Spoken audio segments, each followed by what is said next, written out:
A woman marries 5 husbands, yet never consummates with any of them. Why? Because the man she loves deeply has married her best friend. To compete, the woman frantically collects more husbands, but each one seems inferior to her lost love. So she starts torturing them to vent her frustrations. She hangs the Wolf King general from a tree and whips him. She has the Black Snake's tail cut off and throws him in prison. Even the Golden Dragon Prince gets his scales ripped out and sold at a black market auction. Now Lily has been pulled into this mess by the system to take over. She stares at the chained White Wolf King before her and wants to slap herself. She curses the original soul for wasting such gorgeous men instead of enjoying them properly. Looking at Blake's devastatingly handsome face, Lily frantically grabs the keys from the guards and unlocks all his chains. After being freed, Blake doesn't thank her. Instead, he shifts into his semi-beast form and pushes her down. Staring at Blake, Lily nearly drools. She loves handsome men like her life depends on it, though the system killed her off from the original world. This beast world where women are rare and powerful is absolutely wonderful. She was an orphan anyway, and seeing these incredible husbands, she has little attachment to her old world. She quickly accepts this new identity, ignoring the pain from being pushed down as she immediately gets into character. Listen to me. I must have been out of my mind before, but I get it now.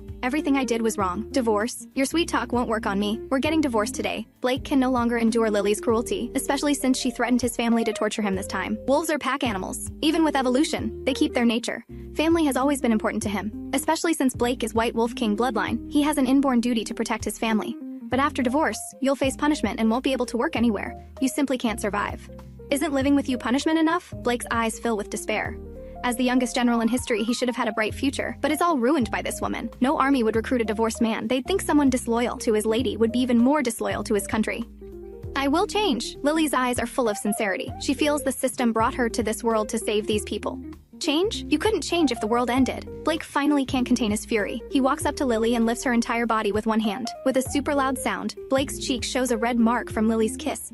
All the guards around them freeze in shock. Blake goes from explosive anger to blushing all over, his entire body frozen. His lady actually kissed him. From their marriage until now, she'd frantically wash herself if he even touched her hand, but now she kissed him on her own. Blake releases her in a daze. He wants to curse more but finds his brain has crashed. So women's lips are this soft? And that faint fragrance on her body? His sensitive nose can't identify the scent. The accidental contact with her body is incredibly soft too. These are things he's never experienced before, yet they're so intoxicating. I swear I will really change, and I agree to let you return to the army. As long as you come home to see me when you have free time, that's enough. Lily genuinely wants to compensate her husbands properly. Following the original soul, they all lived terrible lives. Abuse, threats, confinement. She wouldn't even let them continue working at their original jobs. Women have the right to decide whether their husbands continue working. Some women with many husbands selectively make them quit their jobs to stay home and care for them full-time. Blake really worries about being required to quit, especially since Lily's first 4 husbands' dowries alone could support her for lifetimes. When everyone in the army learned he'd been chosen by a woman and directly arranged for marriage by the king, they all showed regret. Today is the last deadline for returning to duty. He never expected Lily would actually let him return to the army. For a moment, Blake feels like he's dreaming. If he can return to the army, maybe this marriage isn't something to escape from. But Lily's previous behaviors make him think she's lying.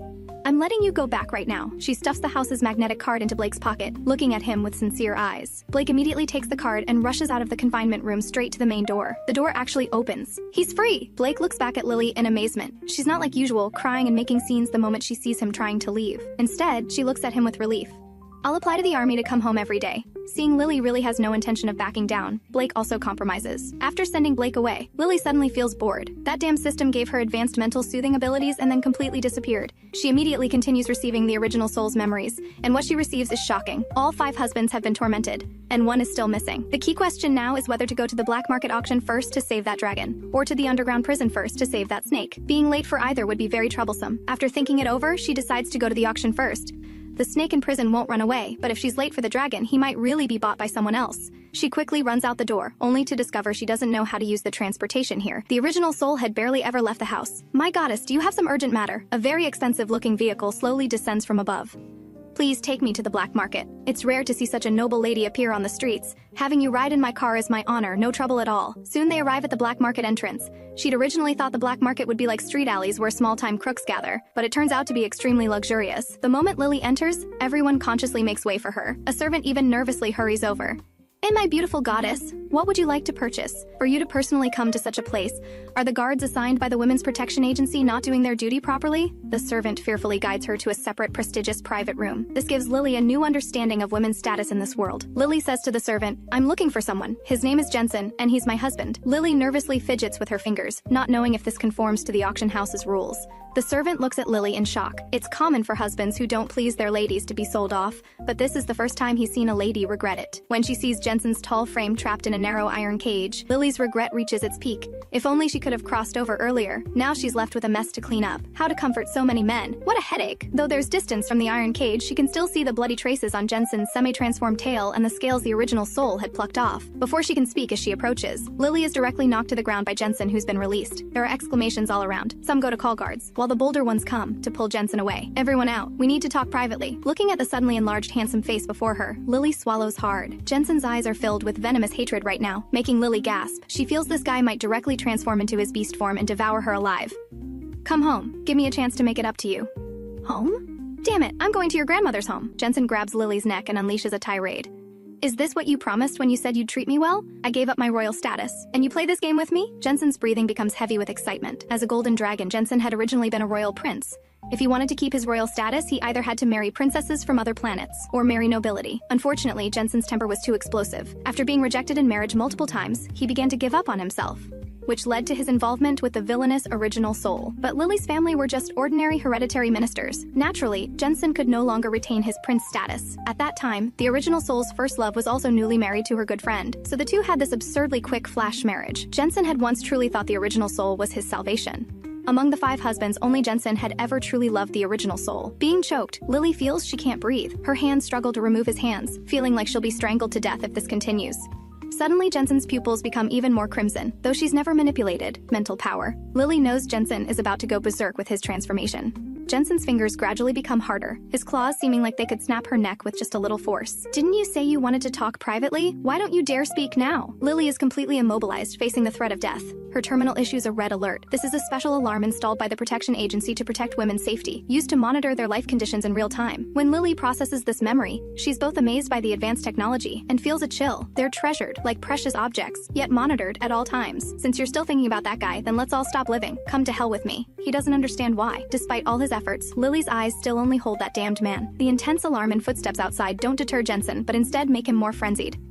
Release her quickly, or we'll have to shoot. The army that rushes in quickly surrounds the two. Faced with the threat, Jensen sneers disdainfully. The days after marriage have nearly driven him insane. Dying so readily would be a kind of relief. Don't. Lily weakly speaks to stop them. Jensen suddenly feels darkness before his eyes, his entire body enveloped in a layer of warm, soft light. Lily stares at the tangled mess of nerves in her mind's eye, like a jumbled ball of yarn, and falls into thought. This should be the super strong soothing ability the system mentioned before disappearing. So soothing means untangling the yarn balls in the mental sea. Lily examines this yarn ball and decides to try untangling it first. But as soon as her finger touches the thread, it comes alive and wraps around her finger, then sweeps over Lily's entire body before reluctantly disappearing into the dark mental sea. Lily feels those threads have drained all her energy. Her eyelids become heavy and start fighting each other, but she can't sleep. If she falls asleep, they definitely won't spare Jensen. Don't imprison him. Lily suddenly opens her eyes, breaking out in a cold sweat, but the scene before her is completely unfamiliar. Lily, you're finally awake. The protection agency found me and said you were injured in the hospital. You scared me to death. The woman before her is that best friend, Bella. Where's Jensen? Lily has no mood to deal with Bella right now. She only worries about whether Jensen has been imprisoned. Don't even mention him. He nearly scared someone to death. This was my first time seeing someone in semi-beast form. Bella doesn't answer directly, just covers her mouth with a frightened expression. This affected, two-faced tone makes Lily want to vomit.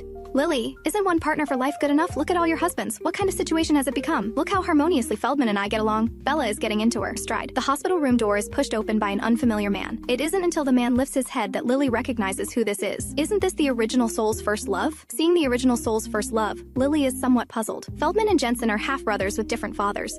Though he also has decent looks, since she already has Jensen by her side, why would she obsess over the already married Feldman? Moreover, Jensen is the more auspicious golden dragon, while Feldman is just the common black dragon bloodline among dragons. The original soul truly treated treasures like trash. After entering, Feldman appears gentle, rubbing Bella's head, but his eyes stare directly at Lily on the hospital bed. Bella snuggles in Feldman's arms, not noticing that his gaze isn't on her at all. Lily is somewhat confused. Her inheritance of the original soul's memories is limited, and she doesn't understand why Feldman is staring at her like this. Seeing Lily has no reaction, Feldman shows a puzzled expression. Oh right, Lily, you have 5 husbands now. When are you planning to have a baby? You're not still taking precautions because you're still thinking about my husband, are you? Bella suddenly drops her previous tender act, and her gaze toward Lily carries a hint of threat. But Lily is truly wronged. From the memories, she and her 5 husbands have never done anything substantial, yet she has the reputation of a lustful woman without enjoying any actual benefits.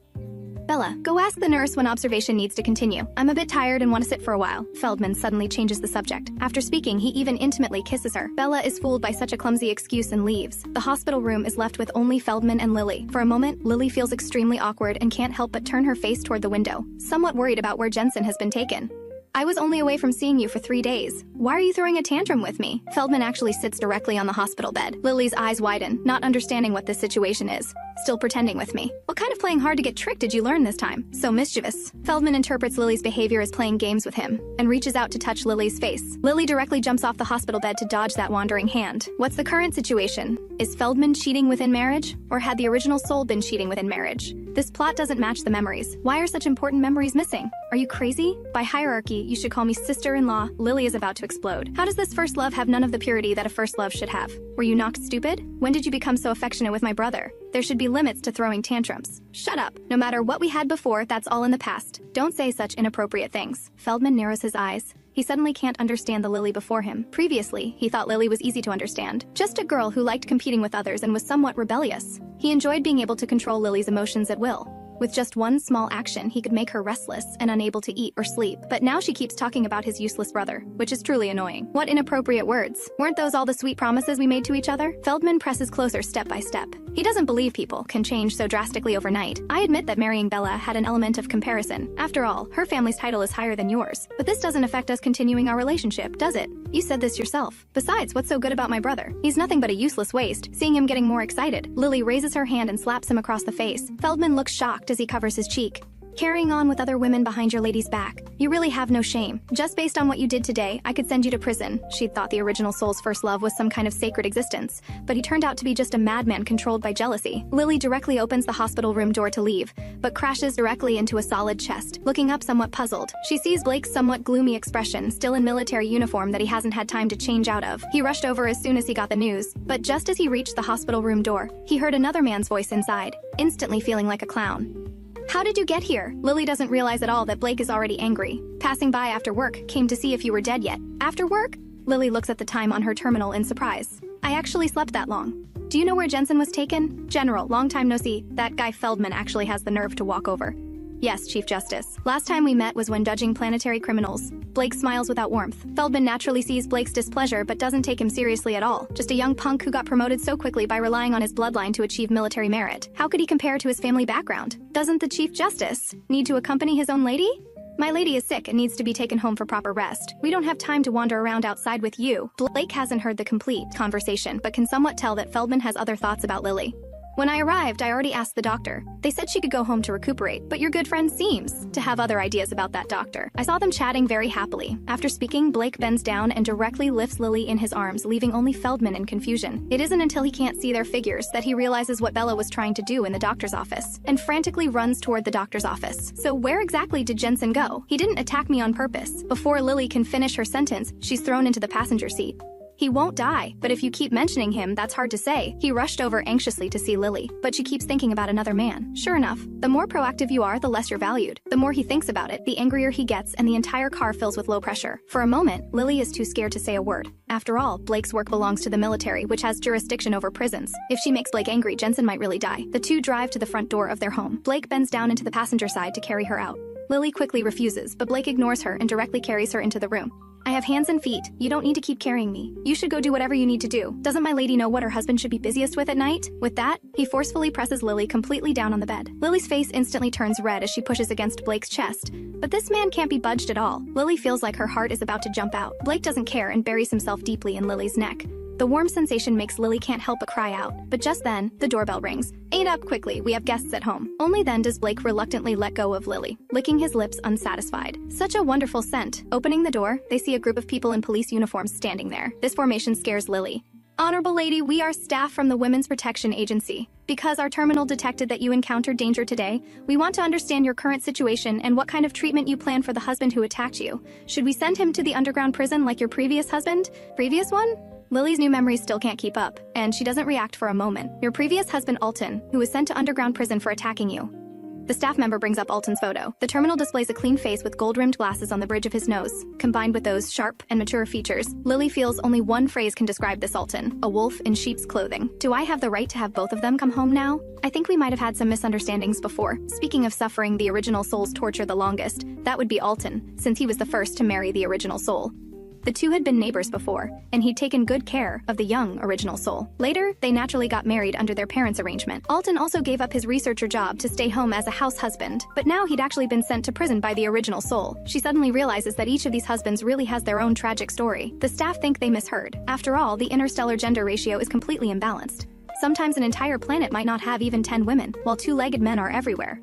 I want both of them to come home. It was all my fault for acting in anger. It's all my problem. Lily is somewhat worried. Surely she doesn't lack the authority to release both men? That would be a real sin. You truly are a beautiful and kind noble lady. We will arrange for both of them to be sent over as soon as possible. Hearing these compliments, Lily's face grows redder and redder. She's truly feeling guilty. After sending away this large group of people, Lily feels her stomach rumbling. It seems like she hasn't eaten a single bite since arriving in this world. Opening the refrigerator door, she finds it full of various colored nutrient liquids. Are there no proper foods? Don't these count as proper food? Blake, who comes out of the room, looks puzzled. Aren't there any vegetables or meat? These nutrient liquids look super unappetizing. Lily fishes out a pink bottle from the refrigerator, shakes her head, and puts the bottle back. Thinking that 2 more people will be coming back soon, even though they're coming out of prison, she still wants to prepare a good meal. Consider it a welcome back feast. Turning to Blake, she asks, "Is there anywhere that sells vegetables, meat, and seasonings?" Her fair little hand still tightly grips the fabric at his chest. There is, but it would be quite expensive.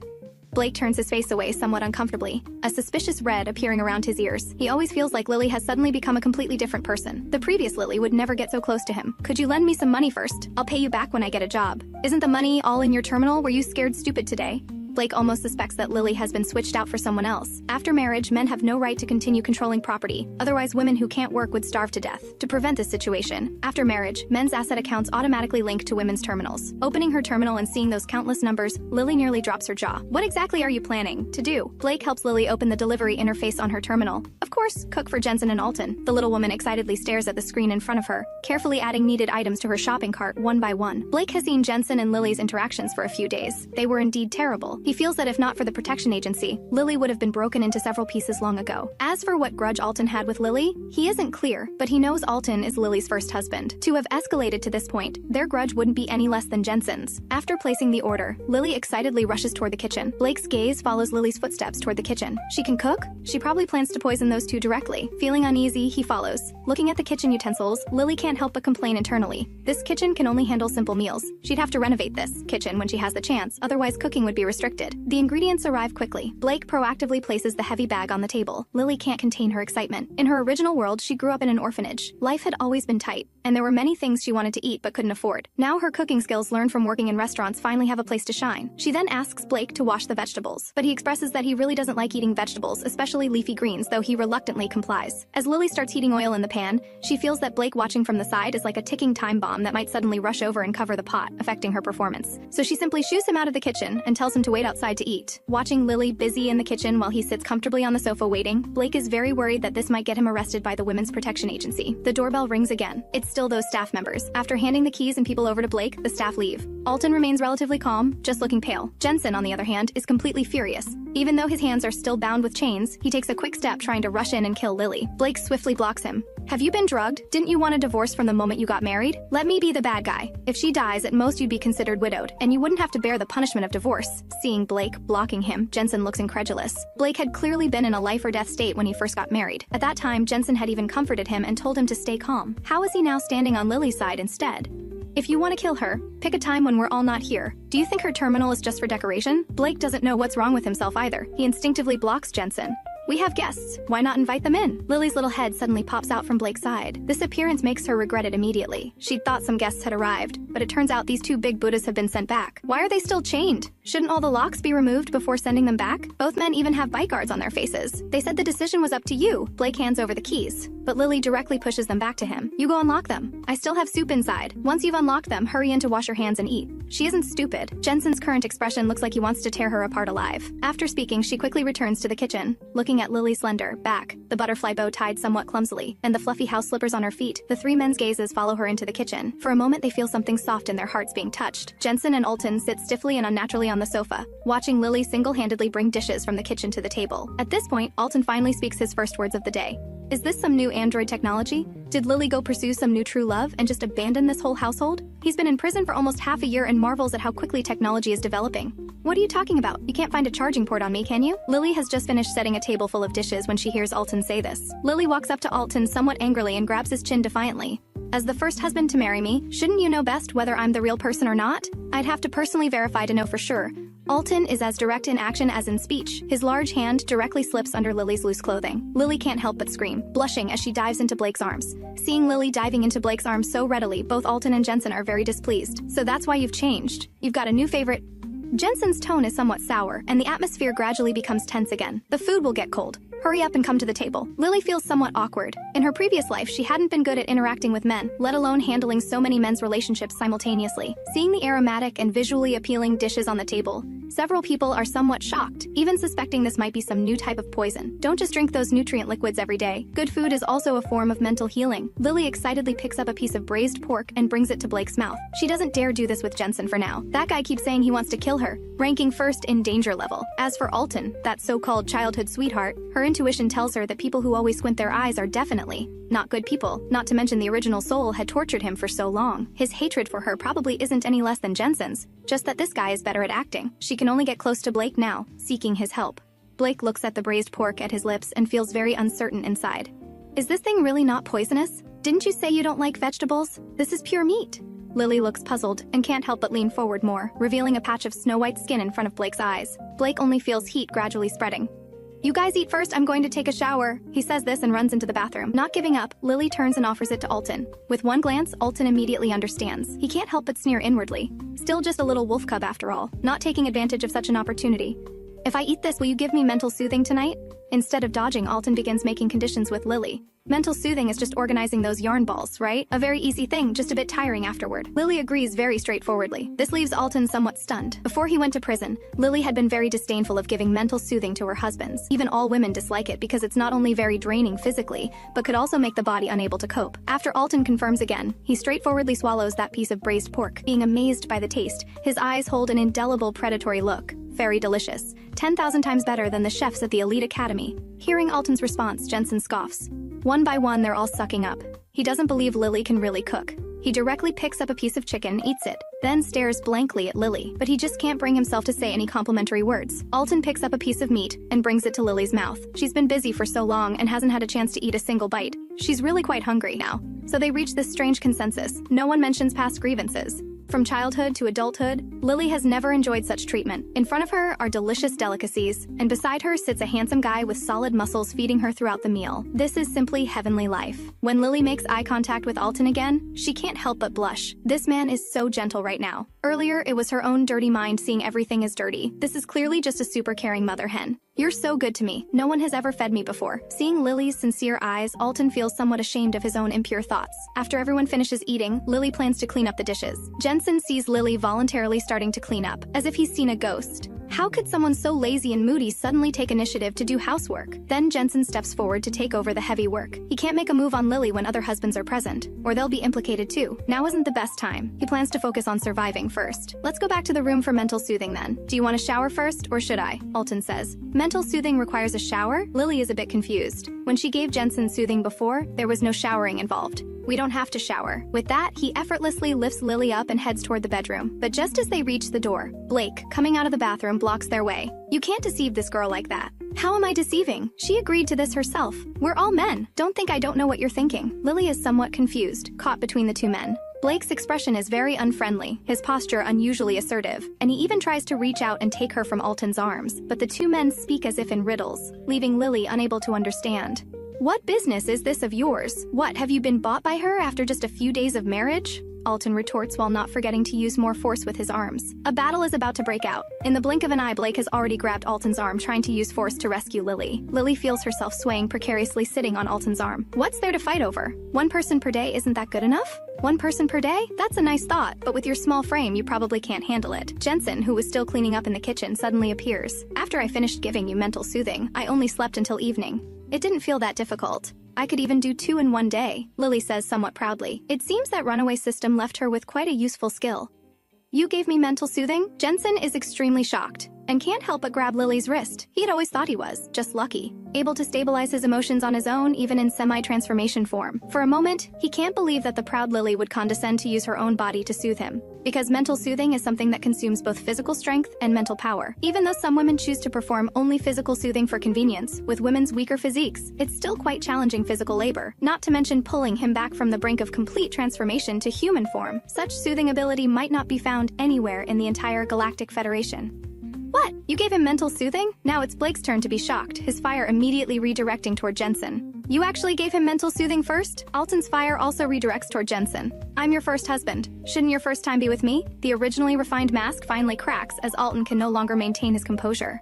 What childhood sweethearts? What innocent love? While all of that was true from beginning to end, only he had been serious about it. Even knowing that Lily still thought about that beloved, Alton had thought marriage would be enough, at least giving him a legitimate status, and feelings could be gradually cultivated later. Now it seems like all nonsense to fool idiots. Since when has there been such a rule? Isn't this something that belongs to whoever has the ability? Blake is displeased. If that's the case, then as Lily's last husband, wouldn't he have to wait for everything until the very end? Why should he always be inferior to these seniors? Crack! Something seems to break. Lily follows the sound and immediately covers her mouth. She sees that Alton, in his anger, has actually crushed the door handle, and even the wall beside it shows cracks. Seeing Alton exert force, Blake is not to be outdone and punches the wall. It's just about strength. I, Blake, have plenty of strength. Seeing the two men inexplicably start showing off their strength, even though Jensen thinks such behavior is somewhat foolish, his competitive nature also makes him join the contest. The house finally can't bear it anymore, and the ceiling directly crashes down where the few people are standing. In the neighboring villa, Bella is cuddling with her husband. Feldman is immediately startled upright by such a loud commotion. Bella becomes irritated and loses interest. Sometimes when she sees Lily's 5 husbands, she feels somewhat envious.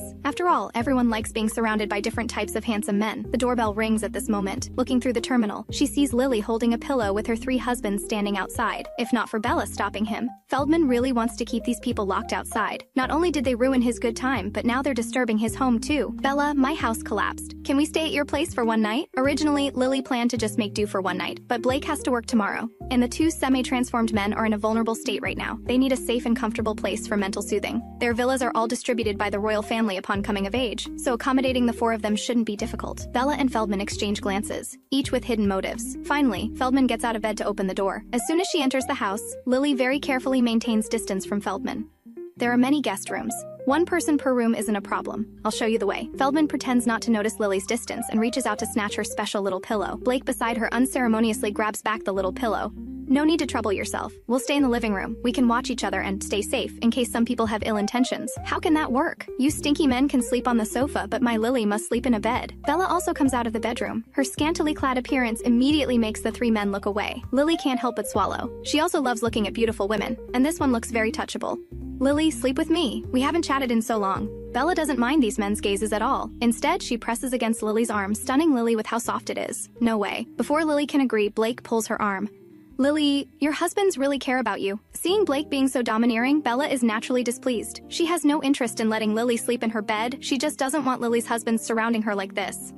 I heard the general is still working while taking care of home. That's really not easy. I wish I could have such a husband too, Bella says while moving closer to Blake.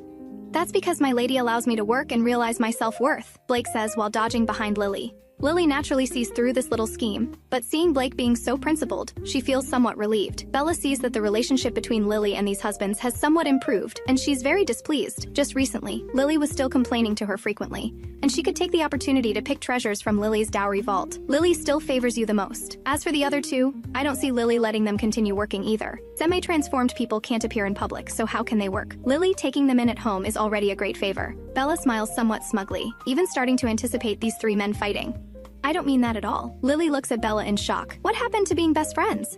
I'll do my best to give you all mental soothing. When you recover from semi-transformation, I'll also let you choose whether to go out to work or stay home. Don't listen to Bella's jokes. So, mental soothing is only for those 2 and not for me? Before anyone can react, Blake is already getting angry. No, you're just not as severe as them. When I have time, I'll take care of everyone. Lily's survival instinct is extremely strong. She wishes she had 3 hands to hold each person. This Bella really can't be underestimated. One sentence throws all these people into total chaos.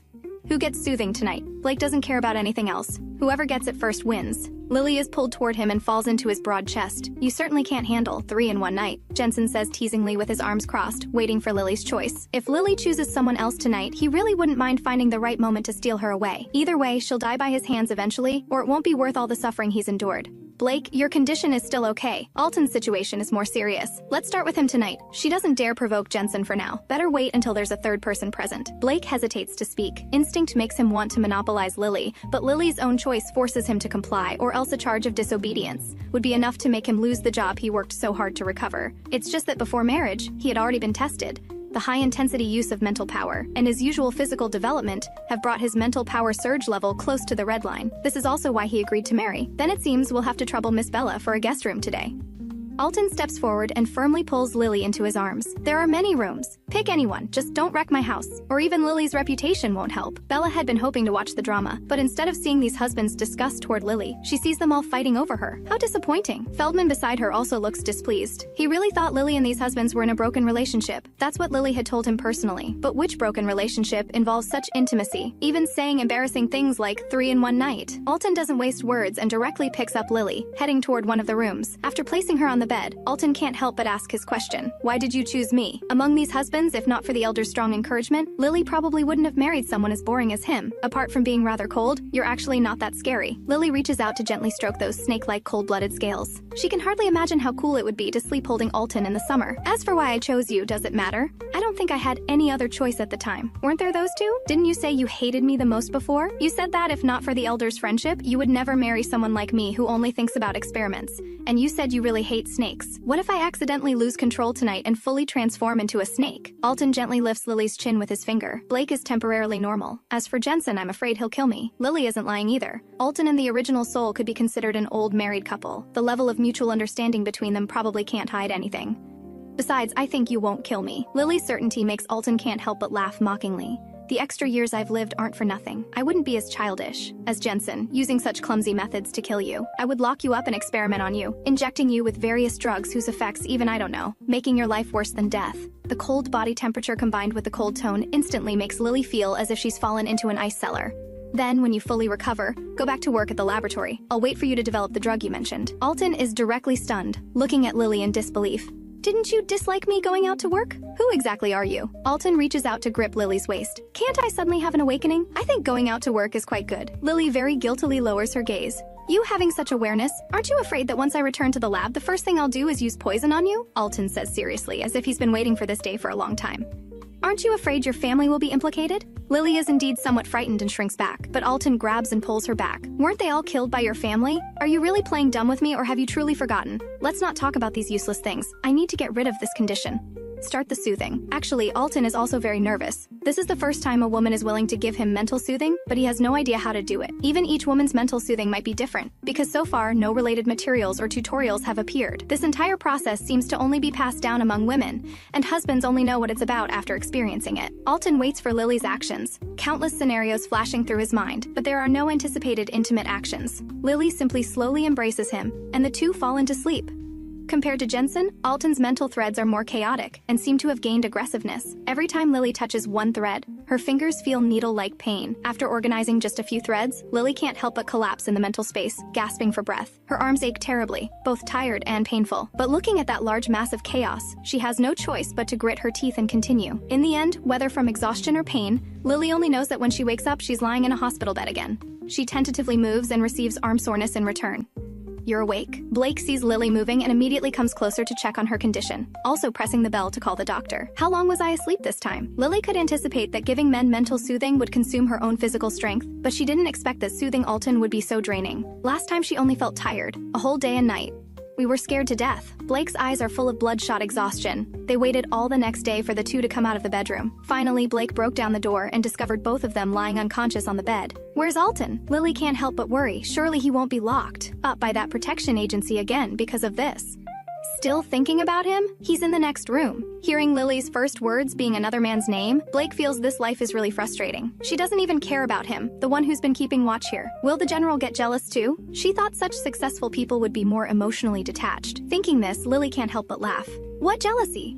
It's just because you keep getting hospitalized, forcing me to abandon work to take care of you. Blake awkwardly turns his face away, but his ear tips are completely red. But he's also telling the truth. When my lady keeps getting hospitalized, it means the husbands aren't taking good care of her, and this working husband becomes dangerous. I want to compare the difference between him and Jensen so I can summarize experience for giving you soothing later. Lily certainly won't sulk because of his awkwardness and even reaches out to touch his chin. Don't touch randomly. He probably hasn't woken up yet, but the doctor says both your bodies are fine. Then take me to see him.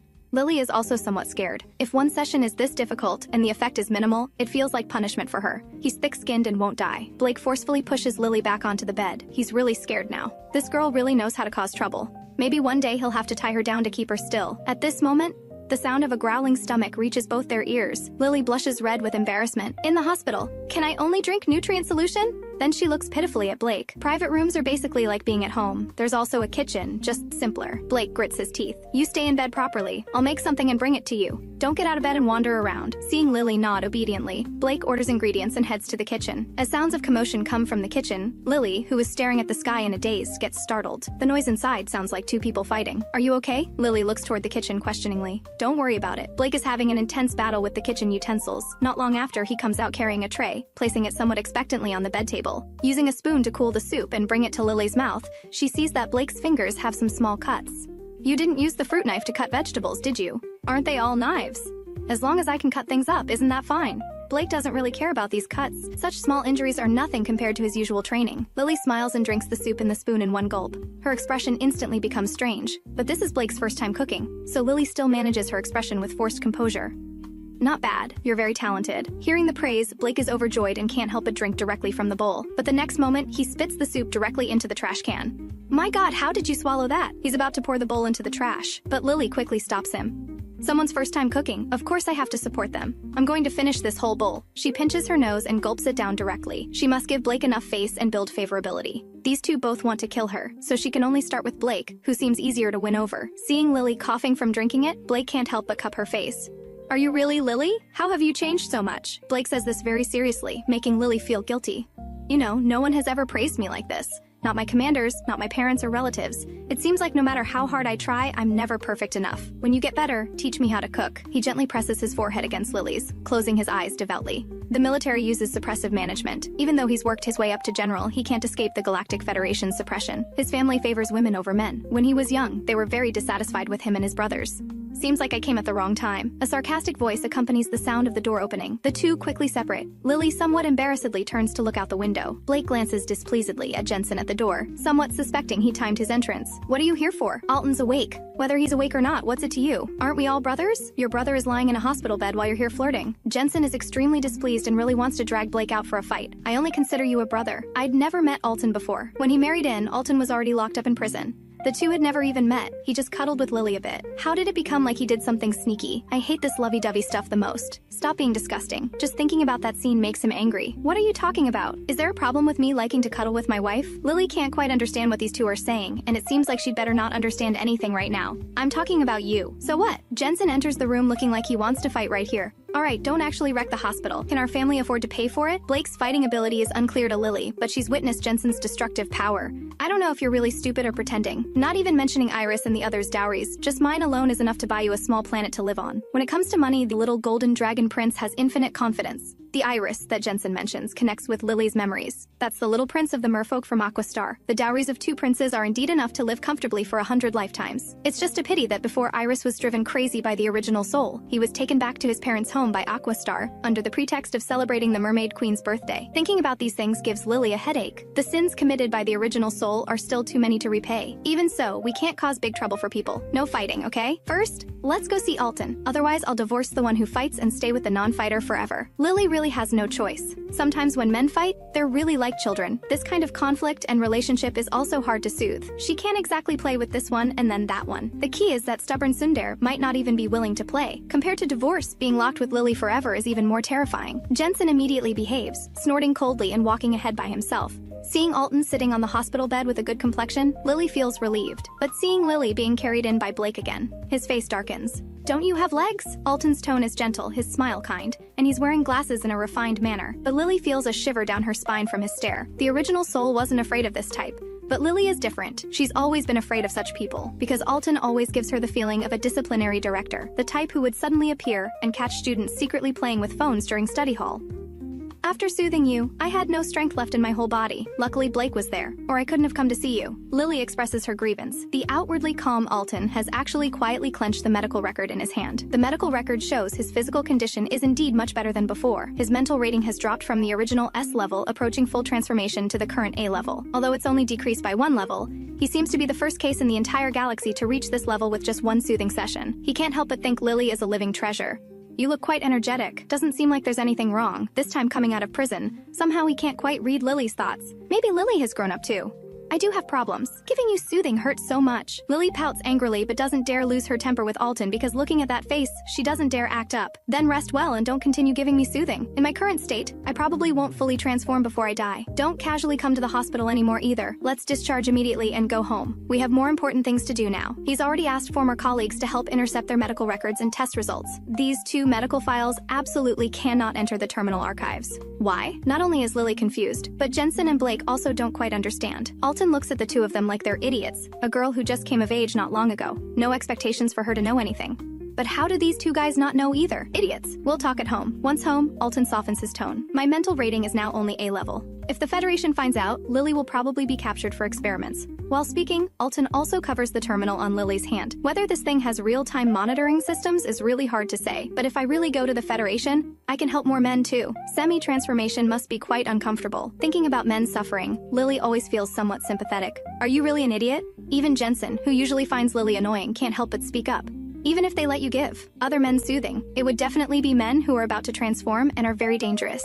You gave Alton, who has clear consciousness and can cooperate, soothing and still passed out for a day and night. And it's not necessarily about having you give people soothing. Jensen grew up in the complex royal court. The trading and struggles between various planets for profit, the Federation's suppression to balance various forces. Those methods aren't clean. Thinking about these things makes Jensen feel suffocated. He really doesn't want to return to that kind of environment. Most likely human experimentation. Having such a woman, the Federation would definitely want mass production.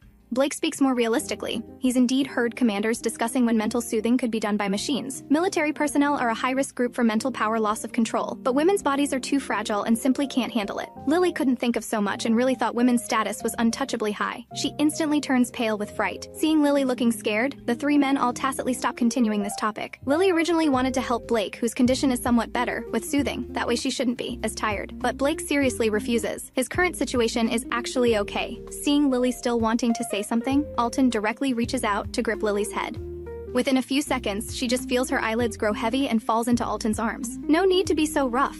Blake displeasedly takes the already sleeping Lily. Do you have a better method? Hasn't he worried enough about this family? Even if he hates Lily, there's still that soft part from childhood in his heart. He really can't imagine what kind of hell that delicate little girl Lily would face if taken away by those Federation military people. Afterward, the men begin cleaning up. First, they send some gifts to Bella's family. After all, they stayed over yesterday and passed out, probably scaring them quite a bit. Also, none of the men can cook, and Lily won't drink nutrient solution, so they plan to go out and buy some food. But Jensen has a quick temper, and being in semi-transformation state, Alton also worries he might cause trouble outside. If the other 2 both go out, he's not comfortable leaving someone who wants to kill Lily alone in the same space with her. Alton looks at Jensen a few times and can indeed clearly see Jensen's micro-expressions of struggling to suppress discomfort. And right now, his mental rating should be the highest. Alton knows that feeling isn't pleasant. Finally, he decides to go deliver the gifts and buy things himself, leaving Blake and Jensen at home to watch each other. But when Alton goes to deliver gifts to Lily's best friend, problems arise again. At first, it's fine with mutual pleasantries, but gradually, Alton feels something's off. Bella has been coveting the various rare treasures and wedding gifts brought by Lily's husbands for a long time. Having 2 princes at once like Lily is rare. Although Feldman is also a prince, his father isn't favored, so the dowry wasn't much. Plus, now that the relationship between Lily and her husbands has somewhat improved, Bella starts acting up.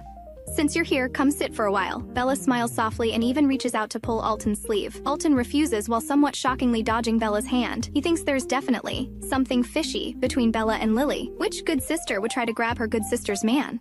Aren't you going shopping? How about I take you? That way you won't have to wait in line. She's recently been considering whether to discuss with Feldman about marrying another husband. Women's lives mainly depend on their husband's dowries and salaries, so some women marry many husbands. She also wants to pursue a higher-level lifestyle. Looking at the gems before her, Bella herself hasn't been to those luxury stores in a long time. Alton firmly refuses again. This is the first time he's been clung to by a woman like this. He's really not used to it, but considering she's a woman, he can't say much. So stingy. With such a good body, you won't even let people admire it. Lily hasn't given you mental soothing either, has she? Seeing that Alton won't budge, Bella stops pretending. She's just very displeased with Lily right now.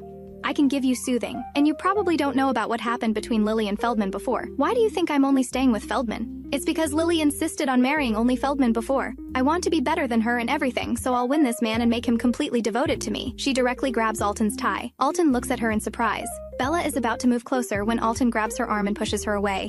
Considering you have a terminal, otherwise you'd be lying on the ground right now. Do you know my mental rating? Is S level? With your ability? Can you give me mental soothing? Alton's face has completely darkened. Blake constantly clinging to Lily already irritates him. And now there's Feldman occupying the first love position. Today he came to deliver gifts out of friendship with Lily, only to discover it's nonsense friendship. If he doesn't leave quickly, he'll probably really go on a rampage here. Bella is stunned. She sees Alton looking completely normal right now. Shouldn't rumored S-level men already be in semi-transformation state? What exactly is Lily doing, keeping such a dangerous semi-transformed person at home? Then she suddenly realizes what a dangerous thing she just did. If Alton had lost control and actually killed her, she could only blame herself. The Women's Protection Agency couldn't arrive that quickly. Alton returns home with murderous aura, drops the packaged food, and locks himself in his room. Before going in, he even glares at Blake. Blake watches in confusion, wondering if he somehow offended this senior. It's not until sunset that Lily slowly wakes up. Just as she plans to stretch, she glimpses what seems to be some big guy lying beside her. Looking to the side, she gets quite a shock. How are you in my bed? Lily bounces right up from the bed. She anxiously looks down at her clothes. Good. Still the same outfit from this morning. Seeing Lily so panicked, Blake still feels somewhat hurt. They're married. Can't they even sleep in the same bed? Is she trying to stay pure for some man? Various speculations chaotically fill Blake's mind. Can't I be here? No, I'm just not used to it. Lily really isn't used to it. She's barely had any experience with men. Now suddenly dealing with such a handsome guy, it's her self-control that keeps her from getting a nosebleed. That's fine then. Seeing Lily doesn't seem that disgusted, Blake feels relieved. This is actually the first time the two have lain in the same bed since marriage. Blake can't help but blush too. Now that you're awake, get ready. Alton bought food from outside. I'll go heat it up. What about those two? She's still a bit worried about the other two's condition. Don't know. They've both locked themselves in their rooms and haven't come out yet. Hearing Blake say this, Lily puts on slippers and walks out of the room. These two have very dangerous mental spaces, and according to her memories, their bodies have been seriously injured before. Arriving at Jensen's room, everything is pitch black except for the heavy, rapid breathing that fills the silence. After turning on the lights, Lily finally sees Jensen drenched in sweat, curled up in the corner of the bed with a blanket wrapped around his body. His dragon tail and claws have appeared uncontrollably again, and she can even see the damaged scales on his tail and the bloodstains on them. His current condition is absolutely terrible. Jensen struggles to pull himself out from under the blanket. Looking at Jensen in this state, Lily's heart aches terribly. In the original Soul's memories, Jensen was such a bright little dragon before marrying into this family. How did he end up tortured like this? With the Queen's love for Jensen, he could have lived carefree, even without getting married. Thinking about this, Lily's nose tingles and her voice becomes choked with emotion. She feels sorry for the person in front of her. Don't be afraid, I can save you. Please trust me. Lily is about to embrace Jensen when he suddenly pushes her away hard. Lily is stunned for a moment. She never expected Jensen to distrust her completely. Jensen has received mental soothing once before with remarkable results, so why is he refusing her again this time? You evil woman who enjoys torturing people, how could you possibly have good intentions to give us mental soothing? One act before marriage, another after marriage, and now you're playing yet another game with me. You really have different tricks for each occasion. Jensen's angry roar shocks Lily into silence. She cannot explain herself. I will heal you. Trust me. Heal me? Right now I just want to die together with you. Get out! Jensen turns away and covers himself with the blanket again, trembling all over as he suppresses his bloodthirsty instincts. Do you still admit that you loved me before? The trembling Jensen falls silent for a few seconds. You married me because of Feldman, didn't you? What sweet words you used back then. I'm such a joke. It was because of him in the past, but from now on I only want to heal you, just because of you. When you're completely recovered, you can settle old scores with me yourself. Despite Jensen's earlier rejection, she opens the blanket and crashes into Jensen's chest. Jensen feels something soft against his chest. Lily has successfully entered his mental sea. With the experience from Alton, she decides to untangle just a few mental threads before resting, then continue. This time, Jensen's mental threads also cause her pain. Her previous guess was correct. The more severe the mental rampage, the more aggressive the mental threads become. Before reaching her limit, Lily exits the mental sea. She cannot always fall unconscious for a day after giving someone mental soothing. She needs to take it easy. Small amounts frequently is the method that suits her human constitution. Looking at Jensen, who has fallen asleep, he looks much more docile while now. Looking at those wounds on his tail, Lily feels a bit frightened. Just how cruel was the original soul to injure even his beast form so severely? One can imagine that Jensen's injuries at that time were only worse. She takes out the home medical kit and simply bandages the wounds. But judging by their appearance, these are new injuries, layered over old ones. Plus, it seems Jensen has been repeatedly irritating the wounds to keep himself conscious, which is why they have been unable to heal for so long. But dragon scales are not that easy to recover. She has heard that only the mermaid race, who also have scales, possess special ointments that can regrow scales if used consistently.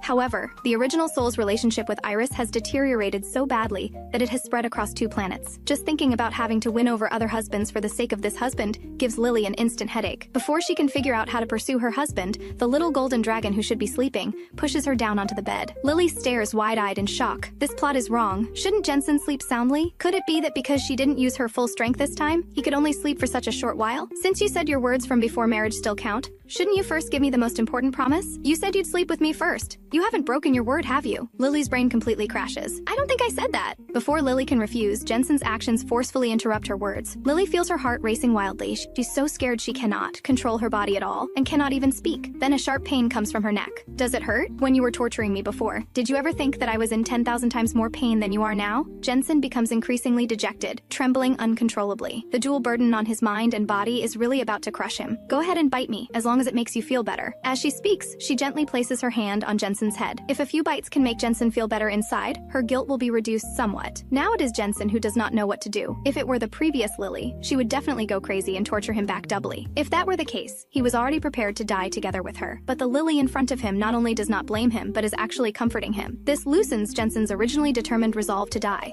I have no interest in human flesh. Jensen slowly closes his eyes and holds Lily tightly in his arms. After an unknown amount of time, when the smell of blood becomes heavy, Jensen realizes he has not yet treated Lily's wound. He hurriedly takes out the medical kit to bandage Lily. Looking at that wound, Jensen feels scared himself. If he had not received mental soothing beforehand, this bite could probably have bitten through her shoulder. The now calm Jensen suddenly says, "In about 7 or 8 days, HEROINE'S will send envoys to visit. You should take Blake with you then. You'll probably get to see Iris." How come I haven't heard anything about this? Shouldn't there be advance notice? I knew about it before you locked me up, but I didn't want to take you along. I wanted to embarrass you, Jensen honestly tells Lily his original thoughts. Then why aren't you going? You're a prince. Wouldn't it be more appropriate to bring you? Jensen points to his own tail. How can I go looking like this? I cannot retract these characteristics right now. Going out like this would probably make the HEROIN'S people laugh themselves to death. The sharp-tongued Iris especially would not let him off. I'll continue giving you mental soothing. You'll definitely recover. Look at Alton. Doesn't he look perfectly human now? After saying this, Lily starts feeling guilty. She absolutely did not mean to insult Alton, but she is just afraid of him overhearing. That man Alton's self-control is so frighteningly perfect, like a fake person, even in his semi-transformed state. She has never seen him lose his temper. But she is just an ordinary person, and her emotions are very easily leaked. We can do it. Let's try again, Lily says as she prepares to give him mental soothing again, but Jensen presses her back down. You should behave yourself. With your small frame, what if you die? If you really have energy with nowhere to go, why not first take care of your husband's physiological needs? Jensen's voice becomes hoarse again, scaring Lily so much that she jumps straight off the bed. I actually came to call you for dinner. Tidy yourself up and come out quickly. She then hurries out of the room. Looking at Lily's completely flushed little face, Jensen develops a sense of playful interest. He really wants to know what kind of expression Lily would show during that matter. He really wants to tease her. His body still carries Lily's lingering scent. He cannot help but pull off his shirt and cover his mouth and nose with it, greedily breathing in the faint fragrance that remains. Jensen feels like he has been completely captivated by Lily. He clearly wants her dead so badly, yet when it comes down to it, he just cannot bring himself to do it. Feeling frustrated, he throws the shirt in his hand aside. The group eats dinner quietly when Alton suddenly speaks up. We seem to have some important business left unfinished. What business? Lily finishes her juice and notices all her husbands staring at her. Who's sleeping with you tonight? The other two are also looking at her. I can sleep by myself. Lily nervously swallows repeatedly. The afternoon shock from Jensen is still vivid in her mind. She dare not think about it anymore. But if this continues, your terminal will give you reminders. You could also bring new men home to let a new favorite stimulate the female master's desire to reproduce. Alton speaks very seriously. What kind of broken terminal manages even this? What privacy does a woman have left? I'm not ready yet. Lily lowers her head and fiddles with the vegetables on her plate with her fork. But our terminals have already sent us reminders. Alton displays his terminal's red warning message. Blake and Jensen also honestly open up that red warning. The Women's Protection Agency has given them their final ultimatum. I cannot just produce a child in a few days. This terminal is really not a good thing. Every person has one implanted from birth. Blake cannot stand it anymore. Afraid that Lily might be fooled by Alton, he says. Having children is not mandatory. The terminal just needs to detect that there's a male within 1 meter of you while you're sleeping. If that's the case, then today I'll choose blah. Before she can say Blake, Lily is intimidated by Alton's gaze. But Lily feels that right now, besides being able to sleep soundly with Blake, sleeping with the other two would require keeping one eye open. Sleep with me. If we're having children, by seniority it should be me. As soon as Alton finishes speaking, not just Lily, but Blake and Jensen are shocked too. During these past 2 days together, they all thought Alton was just a very easygoing, steady and reliable big brother. They never expected him to have such a strong possessive side. I don't want to. I'd rather sleep alone. During the day he can inexplicably make her faint. When there are no other people around, wouldn't he just devour her completely? Plus, with his level of understanding of the original soul, she could easily be caught in a compromising position. She cannot exactly say she's a time traveler, can she? That would probably get her captured for dissection by a research fanatic like Alton. You should cultivate your feelings first. Don't force her about such matters. Blake cannot stand it anymore. He thinks the current Lily is quite good. Although they had conflicts before, he did not cause any substantial harm. She and I have been playing together since childhood. Do we still need to cultivate feelings? You're talking so easily from your position. If her family forces had killed your entire family, could you treat her with such kindness? Now she wants to reconcile with me. Shouldn't she show some effort? My request is quite normal for a typical married couple, isn't it? Although Alton's words are directed at Blake, their purpose is to make Lily feel bad. He is actually quite conflicted himself. He wants revenge but cannot bring himself to harm Lily. He wants to forgive but cannot let go. Lily ultimately cannot get past this hurdle in her heart and nods in agreement. Blake is still worried and tells Lily how to use the alarm function in her terminal. She feels that Alton is really good at pressuring Lily, and fears she might encounter real danger. Seeing Blake show her other functions of the terminal, Lily feels like a new world has opened up to her. This alarm function was not in the original soul's memories either. It seems this terminal needs to be studied properly. After dawdling for a long time, Lily finally emerges from the bathroom wearing pajamas. Usually she wears nightgowns, but today she specifically dug out pajama pants. Turn off the lights and sleep. Lily points to the switch, indicating for Alton to turn off the lights, but Alton rolls over and smoothly pins her down. Do you really not want to have children with me? Alton asks very seriously. Maybe I'm relatively cold. Actually, I'm not interested in men. Sometimes I even wonder if I might like women instead. Lily panics and speaks nonsense. You don't dislike men. It's just that the man you like is unattainable in this lifetime. Feldman is already married, so your heart died with that. What are you talking about? The original soul indeed still thought about Feldman, but now such thoughts are completely impossible. Feldman would not dare go too far either. If Bella found out, she definitely would not let him off. You're panicking, so you just don't like us at all. All those so-called excuses are just pretenses. That's not true at all. I just really don't feel anything. Bringing up old grievances is simply unsolvable. I can make you feel something, and then you can prove it to me. Alton stares at her intently. Lily feels intimidated by his stare and cannot help but back away. But Alton grabs her ankle and pulls her back. Lily's rejection makes him very uncomfortable. He thought that when Lily gave him mental soothing, she was planning to live a good life with him. Apparently not. Bella would casually give mental soothing to men outside. Could Lily also have such possibilities? Alton's head travels down along Lily's body. Lily's whole body goes numb instantly. What are you doing? The pajama pants are like nothing in front of him, completely torn apart in one go. The snake's cold touch reaches the warm place, making her shudder violently. Instinctively wanting to kick Alton away with her feet, she is held firmly by his grip on her thighs. Lily cannot withstand such unprecedented stimulation. Between her thighs is his dark hair. Facing Alton, Lily can only cry and shake her head. This damn terminal! Doesn't it consider this behavior an attack on a woman? Why is there no warning? Slower, I can't take it. This is just his tongue. Yet Lily already feels like she's about to collapse. She dare not imagine what she would become if they went all the way. Alton actually obediently stops and looks up at Lily with a playful expression. The huge emptiness below rushes straight to her brain, making Lily cannot help but arch her body.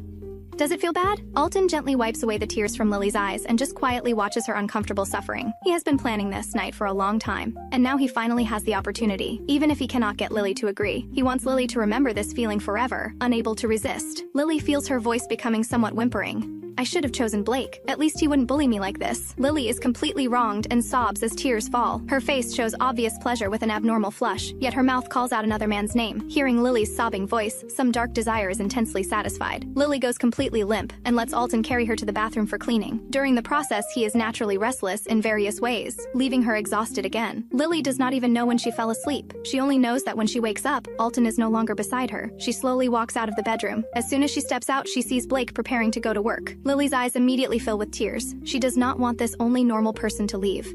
Facing Alton and Jensen alone like this is simply impossible. I'll come back as soon as possible. Blake does not think much of it, assuming Lily just misses him a little. He feels quite pleased inside. Watching Blake get in the car, Lily feels very helpless. He has his mission. She cannot ask him to stay home just because she's afraid of these two husbands at home. Even if Blake would probably agree, Lily cannot allow herself to do such a thing. No, she must find something to do. Staying home with these two men every day will lead to trouble sooner or later. Without further delay, Lily immediately opens her terminal to research. She indeed finds a job board. so the terminal is basically like a phone, just more convenient to carry. She actually finds a job recruiting women, but the job description is quite vague. It seems to be providing mental soothing services for men, but it does not specify the job requirements or the subjects of soothing. However, the salary is ridiculously high. Lily cannot help but open the chat box. After learning more, this job is with a military special organization. It also involves danger and requires an in-person interview. The meeting location is quite remote, making Lily even more afraid to go alone. You've barely left and you're already missing your little husband? This reminds her of Jensen's sarcastic voice. However, today Jensen seems to be in better spirits. He has groomed himself well and looks very sunny and handsome. No wonder the queen favors him. Just standing there is enough to make people's hearts flutter. Jensen also discovered this morning when he got up that his entire head felt much clearer, which gave him the energy to groom himself. Could you dress this handsomely every day from now on? Lily's eyes sparkle like stars as she lavishes praise. After all, Jensen rarely dresses up like this. It's truly a feast for her eyes, but he becomes embarrassed instead and walks away with a light huff. I have something to ask you. Do you have time to accompany me somewhere? I don't dare go alone. Lily takes a quick step and grabs Jensen. This person seems to have put on cologne too. I have time every day, as long as you don't mind me going out with dragon horns on my head. He points to the horns on his head. His tail has somehow already retracted automatically, leaving only the horns to show his dragon heritage. Lily naturally does not mind and actually thinks having 2 dragon horns is super cool. Just as Jensen excitedly looks at the destination clearly, he suddenly becomes puzzled. In his understanding, those suburban taverns are full of rough people, filled with violence and gray market dealings. He has never been to such places. He does not know why Lily, a young woman, would want to go to such a place. Lily does not know if Alton is home. If that guy found out, who knows what he would think. So she mysteriously leans close to Jensen's ear and says, I found a job. What kind of work requires going to such a place? I just want to go. If you won't accompany me, I'll go by myself. Lily just feels that having a strong bodyguard along gives her more confidence. Jensen cannot resist Lily's pleading and immediately gives in. When do we leave? He really cannot understand how such a cute little thing could have had such a detestable appearance before. Only after driving out of the house does Lily remember something. Is Alton not home? Otherwise, how come that guy hasn't shown up until now? He left early in the morning, in very good spirits. Looks like he slept well yesterday. With Lily waking up at this time and that guy looking refreshed, Jensen does not need to think much to know what happened. But you're pretty impressive too. With Alton's build, I thought you wouldn't be able to get out of bed today. Jensen starts being sarcastic again. No, we're innocent. Lily's face turns bright red as last night's memories flood her mind, but the two of them indeed did not go that far. So does that mean that guy doesn't work? Ha ha ha ha. I thought so. So that's what he's like? Don't laugh. It's not what you think at all. Don't talk nonsense about Alton, or I'll divorce them all and spend every day staring at you awkwardly. She had not noticed before that this guy has such a cheeky personality. The two chat and joke all the way as the car stops in front of a small tavern. As soon as they get out of the car, they smell a strong alcohol odor. Lily contacts the recruiter, and soon an attendant respectfully walks out. Beautiful miss, please follow me. Lily says nothing and just follows behind while Jensen quickly catches up. This place is filled with various chaotic smells that make him feel nauseous. They are led to a door resembling a hotel room, but it is very secluded. The attendant leaves without looking back, showing none of the courtesy men usually show women. This attitude makes Lily even more curious about what exactly this job entails. Do we really have to go in? I always feel something's weird about this place. Jensen thinks this looks like a scam operation. Of course we have to go in. Can't you protect me? She has seen Jensen's fighting ability. Having him along makes her feel more secure. Lily directly reaches out and pushes open the door. A man sits in a chair in the distance with his back to them. Seeing that person's hair, Lily feels somewhat familiar. It seems the original soul's memories also contain such silver hair. The door closes with an unknown force. Jensen immediately pulls Lily into his arms. He watches warily as the silver-haired man slowly stands up. Look who this is. Where did this little cat come from? The familiar voice makes Lily struggle to lift her head and look at the silver-haired man in front with surprise. Blaze? This single word stops Jensen, who is preparing to fight. This must be the legendary brother-in-law. But Jensen looks repeatedly, and this white-haired guy does not look anything like Lily. When did you start calling me so intimately? Is this your husband? Blaze does not have Lily's joyful expression. Only now does Lily realize belatedly that this is not her relative at all. The original Lily was picked up by the original soul's family. Blaze had gone crazy and slaughtered his entire family because they disagreed with him marrying Lily, which is why Lily still cannot understand how he could be so insane. Didn't you flee? How are you here? That was big news back then. Blaze had no choice but to begin his life on the run, but just before the arrest warrant was issued, he did not forget to drag the original soul along and force her to get their marriage certificate. So Blaze is actually the original soul's second husband. You don't care how I've been doing, but come to ask why I'm here? That really hurts my feelings. He had not expected Lily to come either. Not until Lily approached and he caught her familiar scent did he confirm it was her. I'm not unconcerned. You just scared me. Recalling those scenes in her mind, Blaze's level of cruelty is no less than the others. Lily's coquettish tone directly melts Blaze's heart. He had originally wanted to teach this sister who had fallen for someone else a lesson, but now he has no such intention.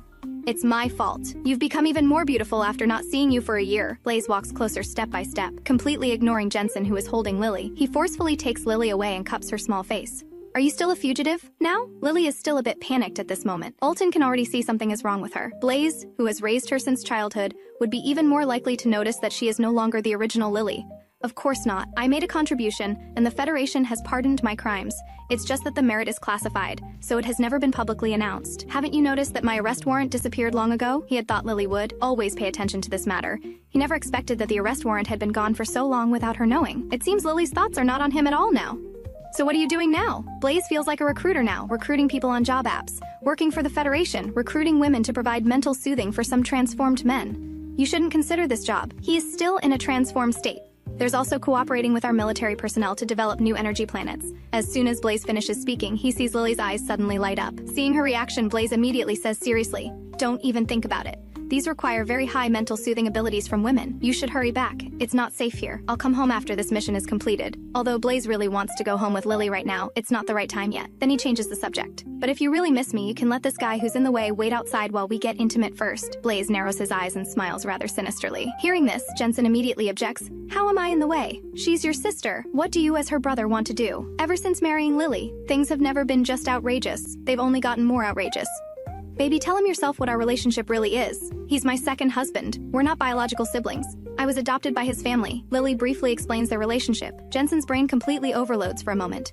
Who would abandon a girl these days? So this isn't a brother-in-law, but a senior husband. This young woman's life is really colorful, and our relationship is very good, isn't it, baby? Saying this, Blaze cups Lily's face and kisses her earlobe. He doesn't kiss her face or lips, but specifically touches the place she's most ticklish. This directly makes Lily blush and lower her head. She also feels a liquid sensation at her nose tip.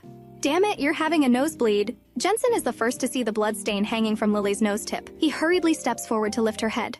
"Show some backbone. Last night, you and Alton were in the room together. How come I didn't see blood flowing like a river in the bedroom?" Jensen is completely exasperated, but also jealous of Blaze. Lily just likes him, while having no feelings for the rest of them. Blaze smiles brilliantly and calmly takes a tissue to wipe Lily's nosebleed. The previous sister used to be indifferent to him. She probably only agreed to marry him because she was afraid he would kill her too in his rage. Now she seems much more fun than before. Lily wants to find a hole to crawl into. She doesn't know why she's having a nosebleed either. It's really too embarrassing. But Blaze seems to have caught something even more crucial. "What did you and Alton do last night?" Blaze has always been at odds with Alton. Since childhood, he felt that the neighbor boy had improper designs on his hard-won sister.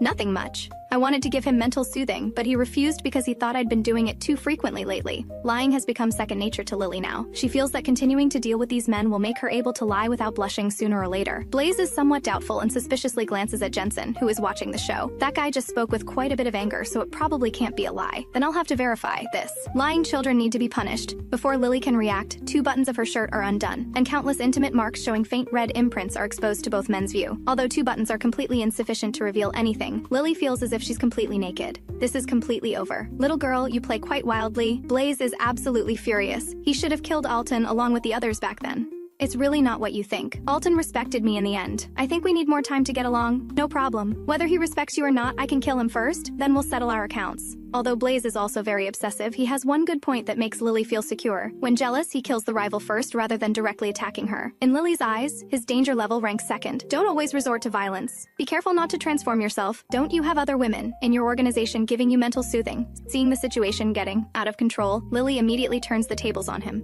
"Heaven knows I've been relying on sheer willpower. What woman would dare give me mental soothing?" Blaze indeed panics. "That's just what you say. I don't care. You have to show me your so-called new energy. Otherwise, how do I know you're not some green industry scammer? This is a hidden little hotel. It's possible you're running some illegal business." The more Lily speaks, the more fluent she becomes, even feeling like she's the woman abandoned by a scumbag. This outburst catches Blaze completely off guard, leaving him speechless for a moment. In his impression, his sister always had a proud attitude of knowing everything, but was actually adorably naive. Now that she can speak like this, it feels somewhat unfamiliar to him, but seems to attract him even more. It also makes him want to hurry home and spend every day with Lily. "Fine, but you must keep it secret," Blaze nods. Jensen is completely ignored throughout this exchange and feels very annoyed, but he's also curious about what this so-called new energy actually is. He can only patiently watch. Blaze extends his hand, and a faint light slowly appears on it, gradually becoming flames. Lily wants to get closer to look in amazement, but Blaze quickly extinguishes it. "This is real fire. It will burn you." Seeing Lily's surprised expression pleases him greatly. Lily grabs the hand Blaze just used to create sparks, but finds the temperature is nothing unusual. Jensen also watches strangely from the side, but he doesn't dare speak, afraid that if he opens his mouth, they'll realize there's an extra extra person and immediately kick him out. You can understand this as a special ability, a power that can be used in human form. What we're doing now is searching for core crystals that can awaken these abilities within the body. The more core crystals absorbed, the stronger the ability becomes. He doesn't mind Lily knowing about his power. Displaying his strength more will help him firmly attract Lily. Then I can participate. He was rampaging before and I gave him soothing. Don't look at the dragon horns he still has. I've only given him mental soothing twice. Before Lily can finish, Jensen covers her mouth, signaling her not to say so much. He's worried that if Lily reveals everything, this so-called brother-in-law might have other selfish motives and might directly offer Lily to the Federation to gain promotion opportunities for himself. Only twice? Blaze doesn't notice the two's small actions, only being shocked by this statement. Achieving this level with just 2 sessions of mental soothing means Lily is quite capable. Blaze promises that if there are core crystals, he'll definitely save some for Lily and try to help her awaken abilities too. But having Lily do such dangerous work is absolutely unacceptable. Moreover, these missions all involve male-female partnerships. Just thinking about Lily constantly giving mental soothing to other men during the process makes Blaze unable to accept it. Lily pouts unhappily. She doesn't want to be a woman kept by others. Blaze continues, "It's not just a test for you. The women in our organization basically use human wave tactics. Don't tell me you want to take on new husbands again?" Blaze can barely contain his urge to reach for his knife again. As far as I know, Blake is already her 5th husband. Jensen enjoys stirring up trouble and directly hits Blaze's biggest sore spot. What? Blaze's face immediately darkens. He thought there was only this Jensen in front of him. How long has it been since she found 3 more husbands? If those husbands didn't actively pursue her, Blaze absolutely wouldn't believe Lily could find so many at once. In his impression, his sister was so shy. Even now, seeing him makes her have nosebleeds. She's still so pure. Although 5 husbands isn't a huge number compared to other women, in Blaze's eyes it's simply heaven. Tell me, did those men seduce you? This question directly confuses Lily. She doesn't know how to define this seduction. It seems like it, but also seems not quite. After all, the original soul also played around quite a bit. This Blaze in front of her seems to have big misconceptions about his sister. Calm down. Let's talk about work first. I want to participate in this job and I have the ability. Trust me, although Blaze is very angry faced with Lily's intervention, he still suppresses his emotions. If you don't believe me, I'll prove it to you. Lily directly embraces Blaze's head. Jensen beside them is also curious about how exactly Lily gives mental soothing. It seems like every time, after being embraced, they lose consciousness, and when they wake up again, their mental C has already stabilized considerably. Jensen silently stands guard nearby. Watching the two suddenly collapse to the ground, he grits his teeth and throws them both onto the bed. Come to think of it, Lily's method of mental soothing is quite different from what he's heard about. According to his father, when the queen gave him mental soothing, she seemed to use her body, and it was very comfortable anyway. Although Lily's mental soothing also makes people very comfortable afterward, Jensen just feels it's somehow different. At least this way of soothing definitely won't result in pregnancy. Could it be that every woman has a different method of soothing? Jensen is full of questions and decides to ask his father next time he sees him. Lily enters Blaze's mental sea. His consciousness is relatively stable, but there are also quite a few mental threads tangled together. Lily untangles them one by one. However, among the thread clusters, she sees many things that look like fluffy tails.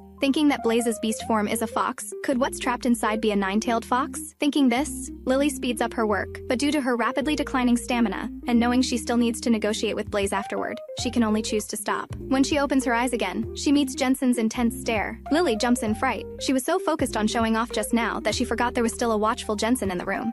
If Jensen had delivered a fatal blow while she was sleeping, wouldn't she be completely finished? After a few seconds, Blaze beside her also opens his eyes.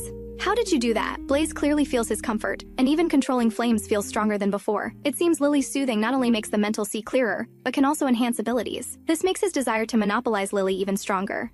Looking at Jensen staring at them from the side, Blaze feels like he's looking at a corpse.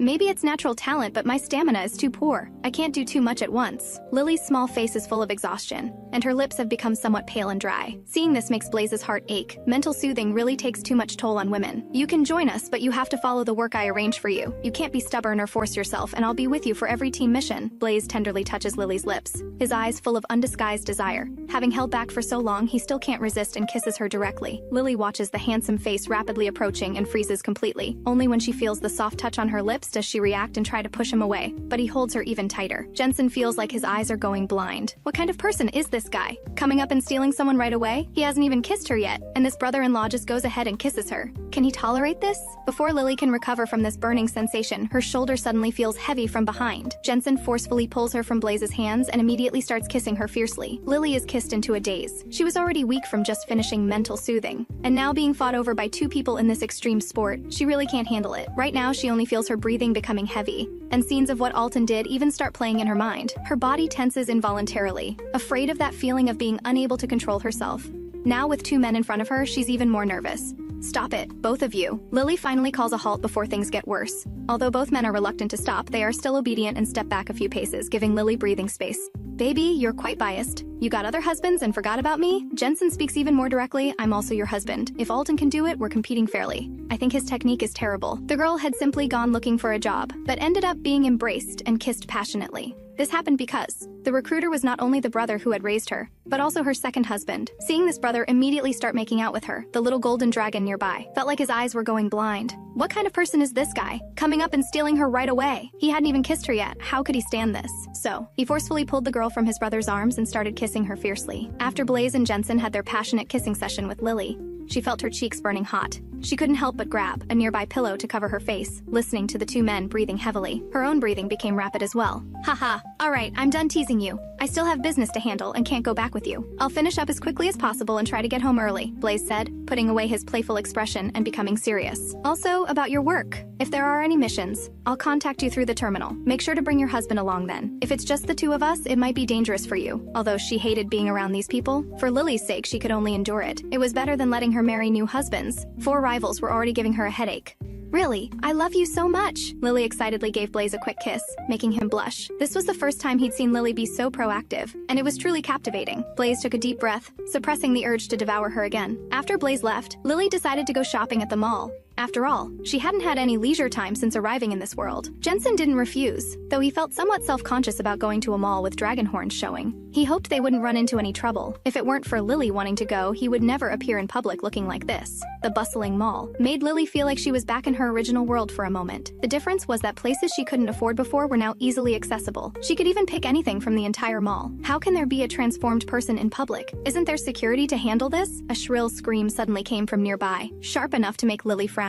Sure enough, a large group of security guards came rushing over, surrounding them in a black mass. Get him out of here quickly. What if he suddenly attacks someone? How dangerous would that be? It seemed to be a group of ladies out shopping, with several men following behind to help carry things. Jensen, who usually got angry easily, was unusually quiet at this moment. He just kept his head down but refused to be led away by the security guards.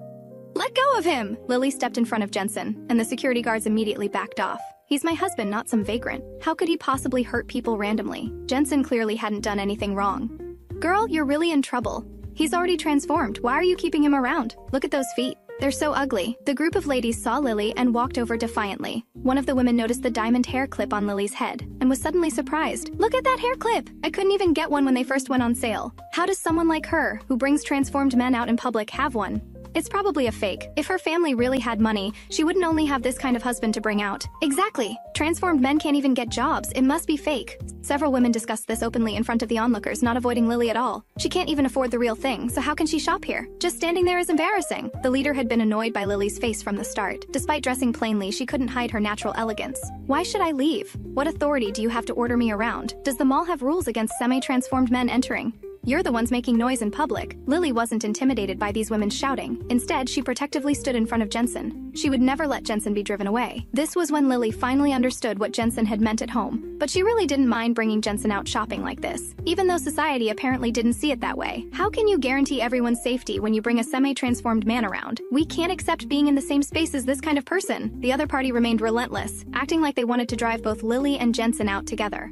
And that fake hair clip of yours, thinking you can fool people with a knockoff? If you don't have money, why come here to shop? One woman even stepped forward to push Lily, but Lily dodged and even pushed her back hard. Jensen clenched his fists, restraining his urge to fight back. If he really lost control here, it would cause trouble for Lily. Whether I have money isn't for you to decide. How is this fake? Lily remained completely calm. The original Soul's family had 2 princes. How could they possibly buy fakes? If you couldn't trust anything else, you could trust the original Soul's pride. How could she compete with Bella if she bought fakes? She might not win in other areas, but at least she had more money than Bella. The other party was suddenly speechless, because she really wasn't as confident about authentic goods as the girl in front of her. She became somewhat uncertain. Could she really have provoked some noble lady? Even though women's social status was far higher than men's, among women themselves, they were still ranked by family background and wealth. The group exchanged glances, and some began to back down. Meanwhile, a gorgeously dressed young woman surrounded by attendants happened to witness this scene. A guard beside her whispered, "Your Highness, should we clear the area?" The young woman stopped her guard with interest. "I think that tall guy looks somewhat familiar." She looked toward the crowd again. "You see how you're dressed? You don't look like someone who could afford this brand at all. Hurry up and get out of the mall with that beast." The leader stopped pretending and pointed directly at the mall entrance, telling security to remove them. The security guards didn't dare touch Lily, so they went to grab Jensen instead. Jensen helplessly tugged at Lily's sleeve. I'm fine. I'll wait for you in the car. The mall is safe. You can shop by yourself. Jensen made a concession. Lily had originally wanted him to tone down that murderous aura, but at this moment, she really wanted Jensen to lose his temper once and show these people what he was capable of. Who dares touch him? Lily couldn't help but shout angrily. Her pale face flushed red with anger as she clenched her fists and rushed forward to slap the leader hard. The loud slap stunned everyone. The security guards were at a loss. Two women were fighting, and helping either side or neither side seemed wrong. Jensen also froze in place. The girl had hit someone to defend him. He could clearly see Lily's palm turning red quickly. She must have used a lot of force. How much did it hurt? How dare you hit me? The woman who was slapped covered her face and exploded with anger, struggling to get up and grab Lily's hair. Tisk, tisk, tisk, what a show! I didn't expect my sister-in-law to be so fierce. I like it. The young woman who had been watching from a distance started clapping, having somehow made her way into the crowd. The people around fell silent, as if they'd seen a ghost, then all knelt down in greeting. Greetings to your highness! Lily belatedly started to bow, but the young woman raised her hand to stop her. They need to, but you don't have to, sister-in-law. The last time I saw you was at your wedding to Jensen. You seem to have changed a lot. Crystal wore a gorgeous dress covered with sparkling gemstones. They say dragons love all kinds of shiny things, and this was taken to the extreme with Crystal. Lily thought the woman in front of her was as bright as a light bulb. I haven't changed at all. Your highness has become even more beautiful, and this dress is truly stunning. I didn't expect you to personally go shopping at malls. Lily hadn't expected the royal family of this world to be so down to earth, actually coming to shop at malls in person. She thought royal families would have brands deliver things directly to the palace. I personally like excitement. The palace is so boring.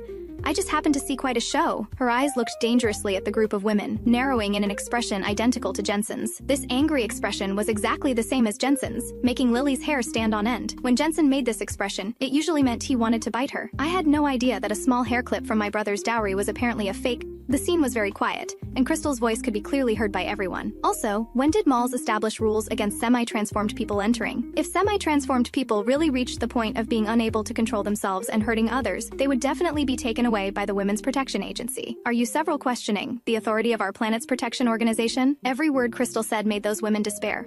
In the future, I don't want to see these women in any mall along with their husbands. If they can't even counsel their wives properly, fire anyone who has a job. The planet's operations can't be entrusted to such men. What are you all standing around for? Drag him away, Crystal snorted coldly. The women were forcibly dragged away by security amid their pleas. The onlookers, fearing they'd be affected, also quietly left the mall. After the area was cleared, Crystal finally remembered her brother Jensen and reached out to grab his ear. Aren't you supposed to be tough, making your wife charge into battle for you? How can you be such a coward when something actually happens? Crystal was truly disappointed in him. She had originally thought Lily was a love scammer, playing between her two brothers and stringing them along. She had been very pessimistic about their marriage from the beginning, but now, Crystal was quite pleased with Lily's fierce attitude and could see Lily's protective intentions. This finally dispelled her previous doubts. Indeed, seeing was believing. What you hear through rumors can't be trusted. What young woman hasn't made mistakes? Lily had simply made mistakes that any woman might make. Now, wasn't she living properly with her husband? Jensen was also defiant. I was afraid of hurting people. If I really injured those women, would you bail me out of jail? But facing his sister's bloodline suppression, he could only hold back his anger for now. That's all the backbone you have. And what's with these feet? You seem stable enough. Why can't you retract them? After lecturing Jensen, Crystal began to care about the transformation issue. It seemed like Lily should care about Jensen. Why would she let him transform? When this topic came up, Lily felt guilty. But facing Jensen's biological sister, she couldn't bring herself to lie. She wanted to confess her wrongdoing. But Jensen interrupted her. It's because of the other husbands I married before. I couldn't compete for favor and got jealous. It's not serious. A few more soothing sessions and I'll be fine. Jensen took all the blame upon himself. But in Lily's eyes, this was complete nonsense. Who gets so jealous they transform? I knew you had a bad temper. Even your jealousy is more intense than others. But it looks like this turned out to be a blessing in disguise. Lily even brings you along when shopping now. Lily was amazed that Crystal actually accepted this explanation. Could people really transform from jealousy? Jensen said nothing, which counted as agreement. Seeing you two like this puts my mind at ease. Buy whatever you want. Today's shopping is on me. And about the dress you mentioned, I have many of them. A palace banquet is coming up soon, so I'll give you one. No, thank you, but the dress is too valuable. Lily was terrified. A dress worn by a princess. Was it appropriate for her to wear something of that caliber? Don't be modest. I hate that. Just take it. I've never failed to give away something I wanted to give. You two continue shopping. I should return to the palace. After watching Crystal leave, Lily couldn't help wiping the cold sweat from her forehead. Her right hand was grabbed by Jensen. Does it still hurt? Your palm is still red. Now you know to care about me. Lily smiled somewhat mockingly. Weren't you going to bite me before? Now it's just a red mark on my palm. That bite you gave me before was really V. That wasn't my doing. Jensen's gaze held some strange emotions that Lily couldn't understand, but it made her heart ache. If I had caused it, I wouldn't feel bad. But I hate it when others leave marks on you. Forget it. Let's not talk about it. Let's go buy clothes. Lily clutched the black card Crystal had left and walked ahead to shop for clothes. The sales associates were too scared to approach, afraid that Lily might get excited and let the semi-transformed husband behind her attack people. This one, and that one. Wrap them all up and deliver them to this address. After a shopping spree, Lily found there were too many items and had them all deliver everything to their home. Alton had just returned home to see shopping bags piled like mountains. He wondered if he'd entered the wrong house. Did you two go robbing? Alton had just returned home to see shopping bags piled like mountains. He wondered if he'd entered the wrong house. Did you two go robbing? We were just talking about you. Where did you go today? Lily regretted her impulsive shopping spree. Even with Jensen as labor to hang up clothes, it felt like an enormous workload. I went out to meet friends. Do you have a problem with that? Seeing that he didn't want to elaborate, Lily didn't force him to explain. With so many things to deal with, she didn't let Alton stay idle either. She pointed to the pile of mobile clothing racks around them and told Alton to unpack bags and hang clothes too. Alton didn't say much, but when unpacking the bags, he noticed something different. Although they were from the same luxury stores she'd always liked to visit, they were all minimalist styles she'd never bought before. The only item that matched her previous aesthetic was an evening gown that had already been hung up. However, Alton didn't know this was a gift from Crystal. The mall couldn't even order such an elaborate style. When did you change your aesthetic? I've never seen you wear sportswear like this before, especially those sneakers. Alton felt like Lily might run away at any moment. Lily nodded. Maybe I'm getting older. I think the most important thing is wearing what's comfortable. Look at those high heels in my shoe closet. I nearly tripped going downstairs. Alton suddenly showed a strange expression. Getting older? How old are you to say such things? This really left him speechless. All three of them laughed. Such a happy and harmonious atmosphere made Lily feel somewhat dazed. It seemed these husbands weren't so difficult to get along with after all. Although they had strange tempers sometimes, they weren't impossible to appease. Oh, Alton, I had Jensen recommend a realtor and bought you an empty house for a laboratory. I don't understand equipment procurement, so you can buy what you need yourself. I'll send you the address later. Lily mentioned this suddenly while organizing things without looking up. This stunned Alton. What laboratory? Why are you buying me a laboratory? Do you really want me to research some poison to kill you? Previously, Lily had hated him going to the laboratory most. Every time he came back from the lab, she felt he'd picked up dirty things. Later, she wouldn't even let him enter the house, opening a passage from the basement door to the main entrance and making him live alone in the dark, damp basement. Well, if you're skilled enough to develop new toxins, I'll have Blake recommend you to the military. Lily was very calm, showing none of her previous willful tantrums. So will you choose me tonight? I want to get rid of this condition as quickly as possible. Alton finally worked up the courage to make his request. Since Lily was even thinking about how to arrange work for him, what was there to be coy about? He should definitely escape the transformation state as soon as possible. The scales on his body always made him want to tear them off himself in his sleep. Being gradually brought into the snake's low-temperature state was torture that kept him from sleeping. Of course, tonight, together. I had people come change the bed to an extra large one this afternoon. If soothing was counted by days, she felt the progress was too slow. With so many critical patients at home, her bedroom now basically contained nothing but beds. Having 2 different time periods in one day for 2 sessions was too exhausting for her, and they would argue over who went first. It was better to handle 2 at once right before bed. After passing out, she'd just keep sleeping, and when she'd wake up the next day was anybody's guess. She'd also prepared many pre-made meal boxes that could be reheated by these husbands at any time. With everything arranged properly, Lily's plan was to get both Jensen and Alton out of semi-transformation before the banquet. Thinking of this gave her motivation. She didn't want to deal with clothes anymore. I'm going to shower. You two heat up dinner. After eating, we'll get to work. The earlier the better. The earlier we can sleep. Seeing Lily suddenly so energetic, the 2 men panicked. When Lily went into the bathroom humming, both men were dumbfounded and exchanged glances. Jensen pointed to his head, suspecting something was wrong with Lily's brain. Alton held up one finger, telling Jensen not to speak. He didn't know what was happening either, but opening the refrigerator and seeing it full of prepared meals suddenly made his heart feel warm. The originally cold house was becoming more and more like a home because of Lily's changes. Before, they were only allowed to sleep in the living room. Now they all had their own rooms. Even when they wanted to relive sleeping in the living room, Lily wouldn't allow it. 5 bedrooms, she counted both those who had returned and those who hadn't. If she's really changed, life wouldn't be unbearable. Alton spoke from the heart.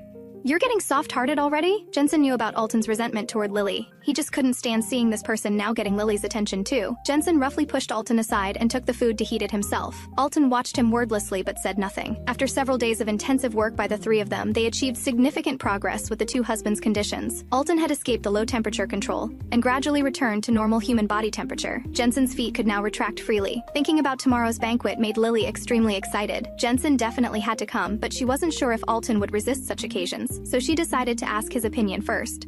Alton, are you going to this banquet? Well, since you're asking like that, I'd obviously be in the way if I went. I won't go. Alton's response was straightforward, leaving Lily confused. When had she meant that? She was just worried he might not like it. Lily wailed internally. How could men be so difficult to handle when they got moody? I wasn't overthinking it. I just thought staying home would be nice. Alton continued being difficult, giving Lily a headache. She couldn't take it anymore. She kicked open Alton's bedroom door, opened his closet, pulled out a formal suit for big occasions, and threw it in front of him. Then she struck a pose suggesting she'd help him change if he didn't do it himself. Alton said nothing and just quietly walked into his bedroom. Even old guys learn to play games nowadays. Jensen was also shocked. The old Alton hadn't had so many complications.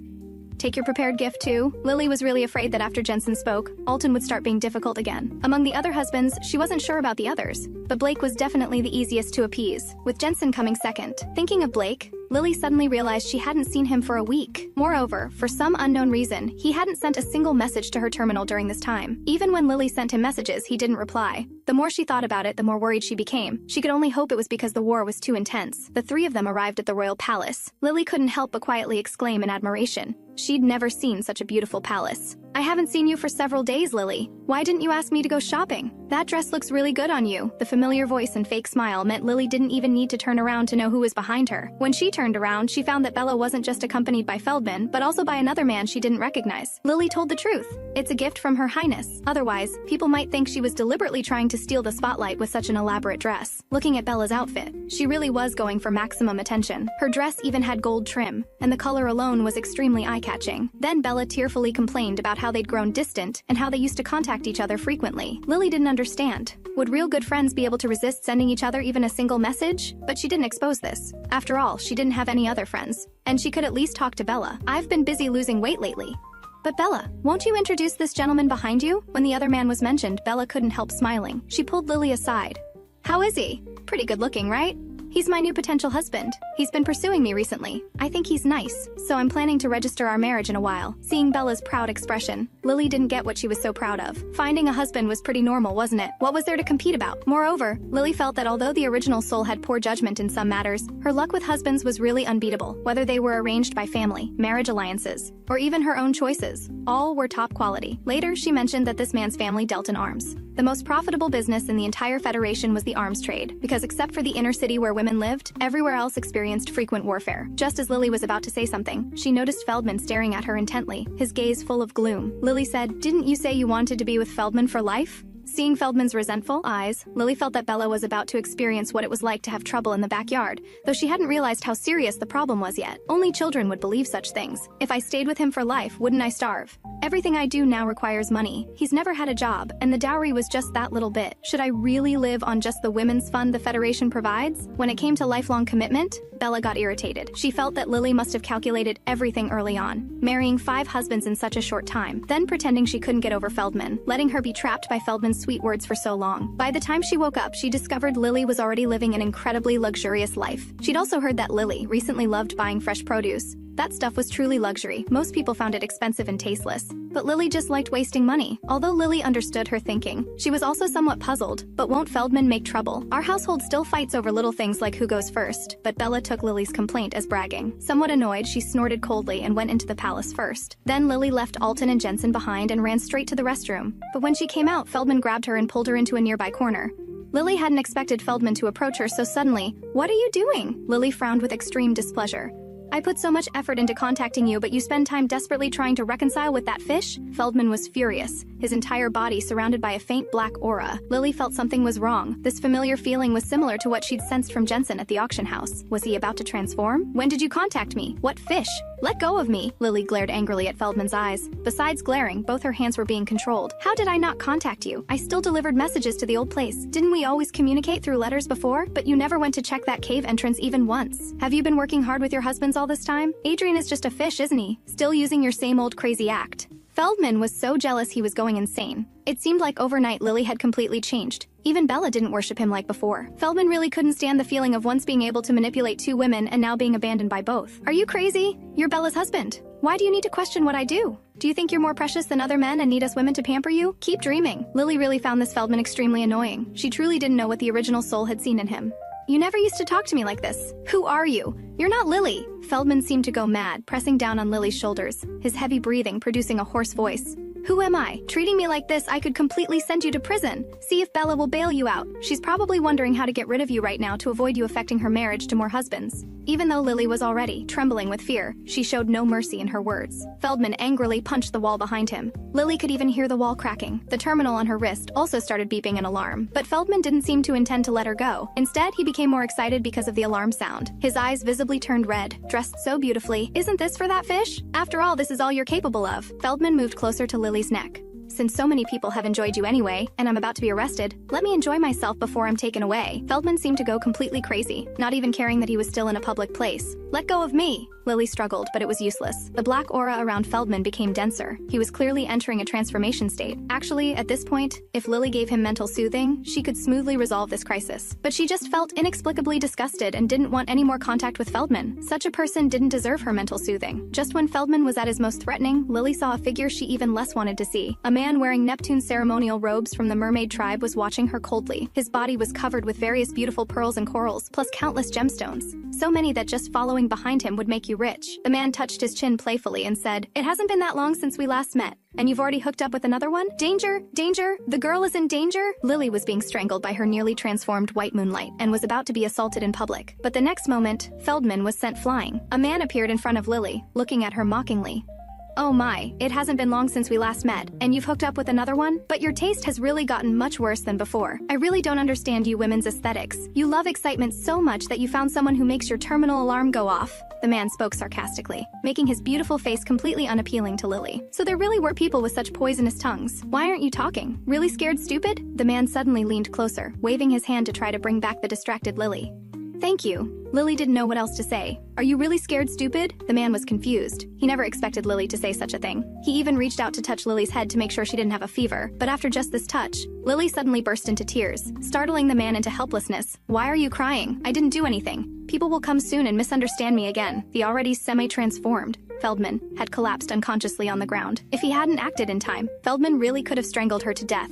"I'm fine. I'm just a bit shaken." Lily's voice was somewhat choked. She had really felt the threat of death just now. Strangely, when she'd seen Jensen transform before, she hadn't been this scared. When a large group of people gathered and she heard them calling the man in front of her prince, Lily finally realized that this man was her third husband, Adrian, the little prince of the mermaid tribe. "What's wrong with you, boy? Can't even protect your own wife?" Thank goodness Prince Adrian was here, or we'd only be seeing Lily's corpse today. Crystal was furious and reached out to grab Jensen's ear. Jensen refused to be embarrassed in public and dodged while saying, "It's not like that." She went to the restroom. How could I, a man, follow her in? Jensen felt that living was truly difficult. Feldman had completely semi-transformed. The Women's Protection Agency put handcuffs on him and prepared to take him away to be imprisoned. Feldman looked pleadingly at Bella, hoping she would choose to bail him out. If his wife was willing to let a semi-transformed man live at home, the Women's Protection Agency would choose to observe for a while first. But Bella said coldly, "Your condition is too dangerous. Who knows when you might kill me at home?" She'd been wondering how to deal with Feldman anyway, now that he'd gotten himself into trouble. She was thrilled. She could find more husbands. Lily can keep 2 semi-transformed men at home. Why can't you? Didn't you want to compete with her and everything? Why aren't you competing now? Feldman desperately started making a big scene, ready to take everyone down with him.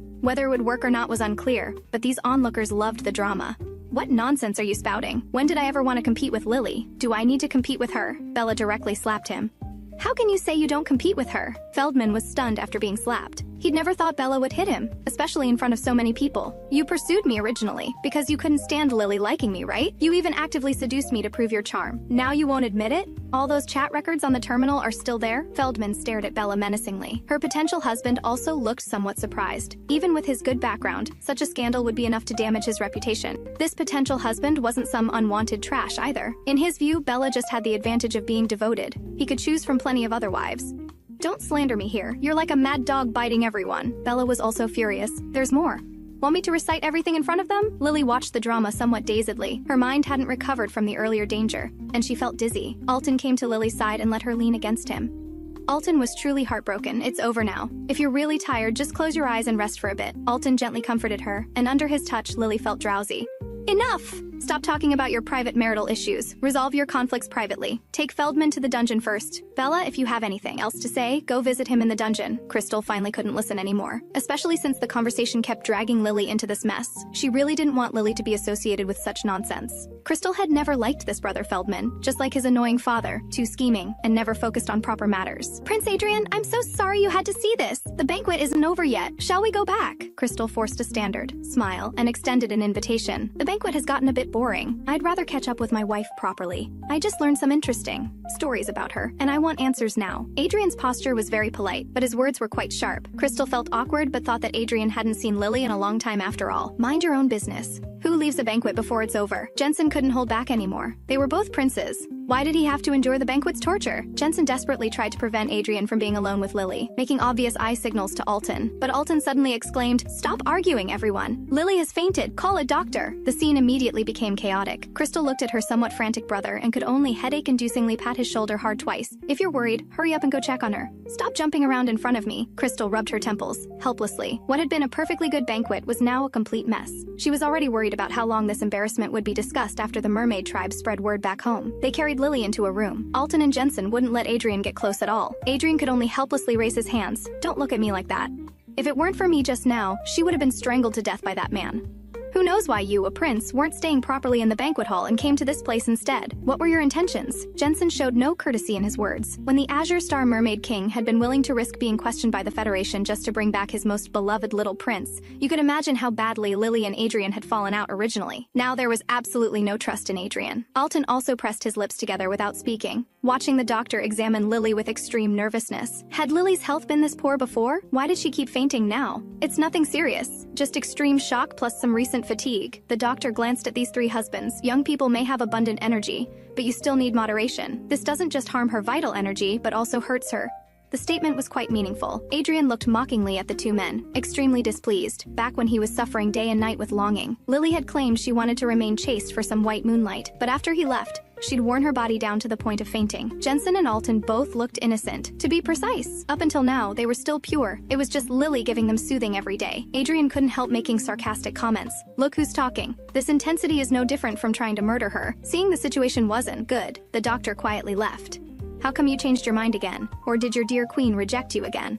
"The Federation called me in for questioning. Do I need to personally answer such a simple question? How did you get so stupid after such a short time?" Adrian crossed his arms, but his eyes were fixed intently on Lily. Initially, when marriage was first mentioned, Adrian had been very unwilling.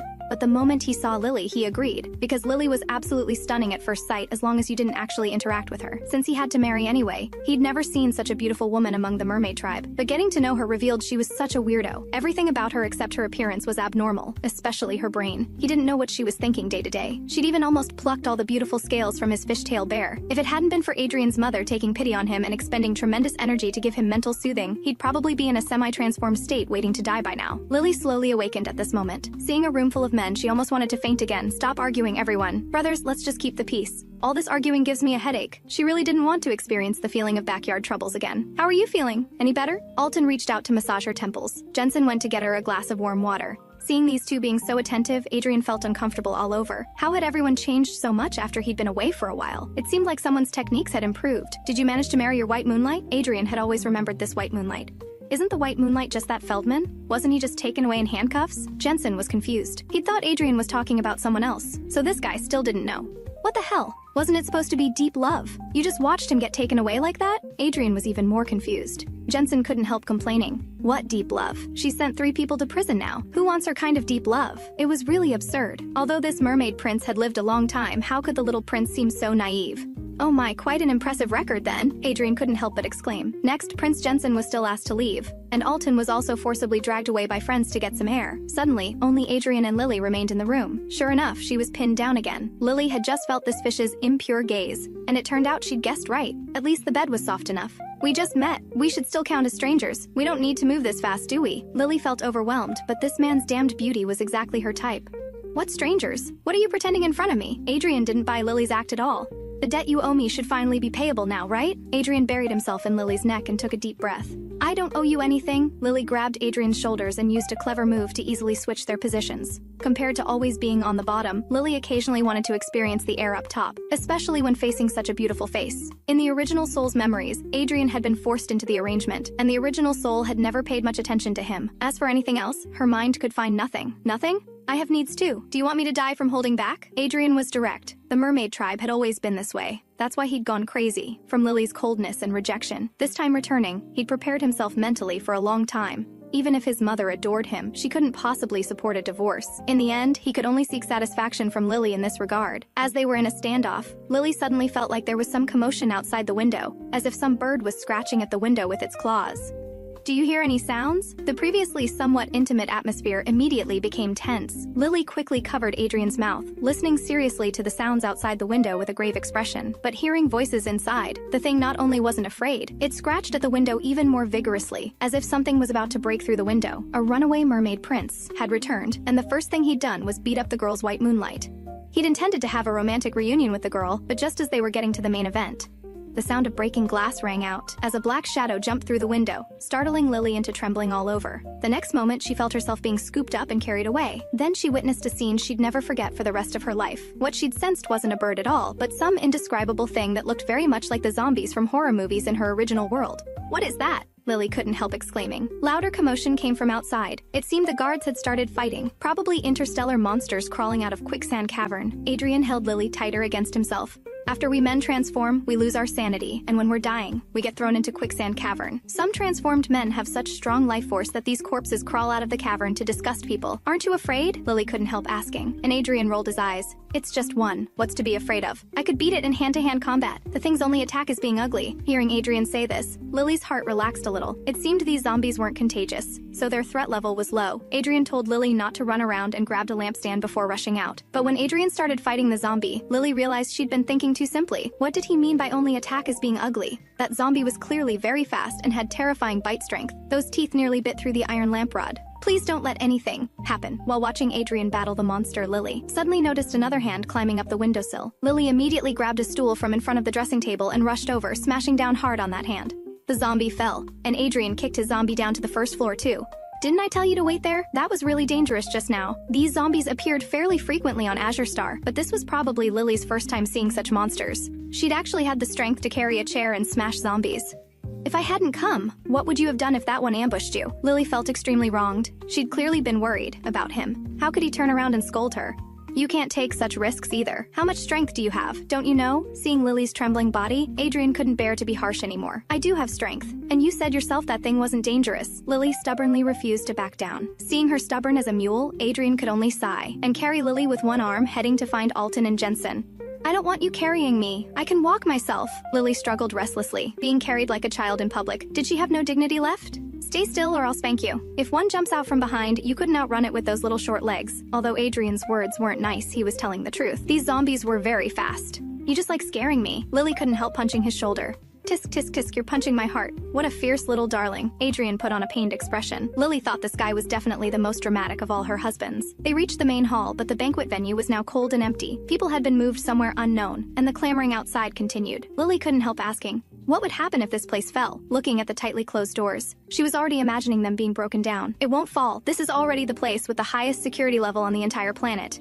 If even this place fell, the scale of this monster tide would be too exaggerated. Unless it's artificial, Quicksand Cavern couldn't possibly release so many monsters at once. Seeing that Lily was truly afraid, Adrian answered seriously. The Federation has troops stationed at Quicksand Cavern. How could they carelessly release so many monsters?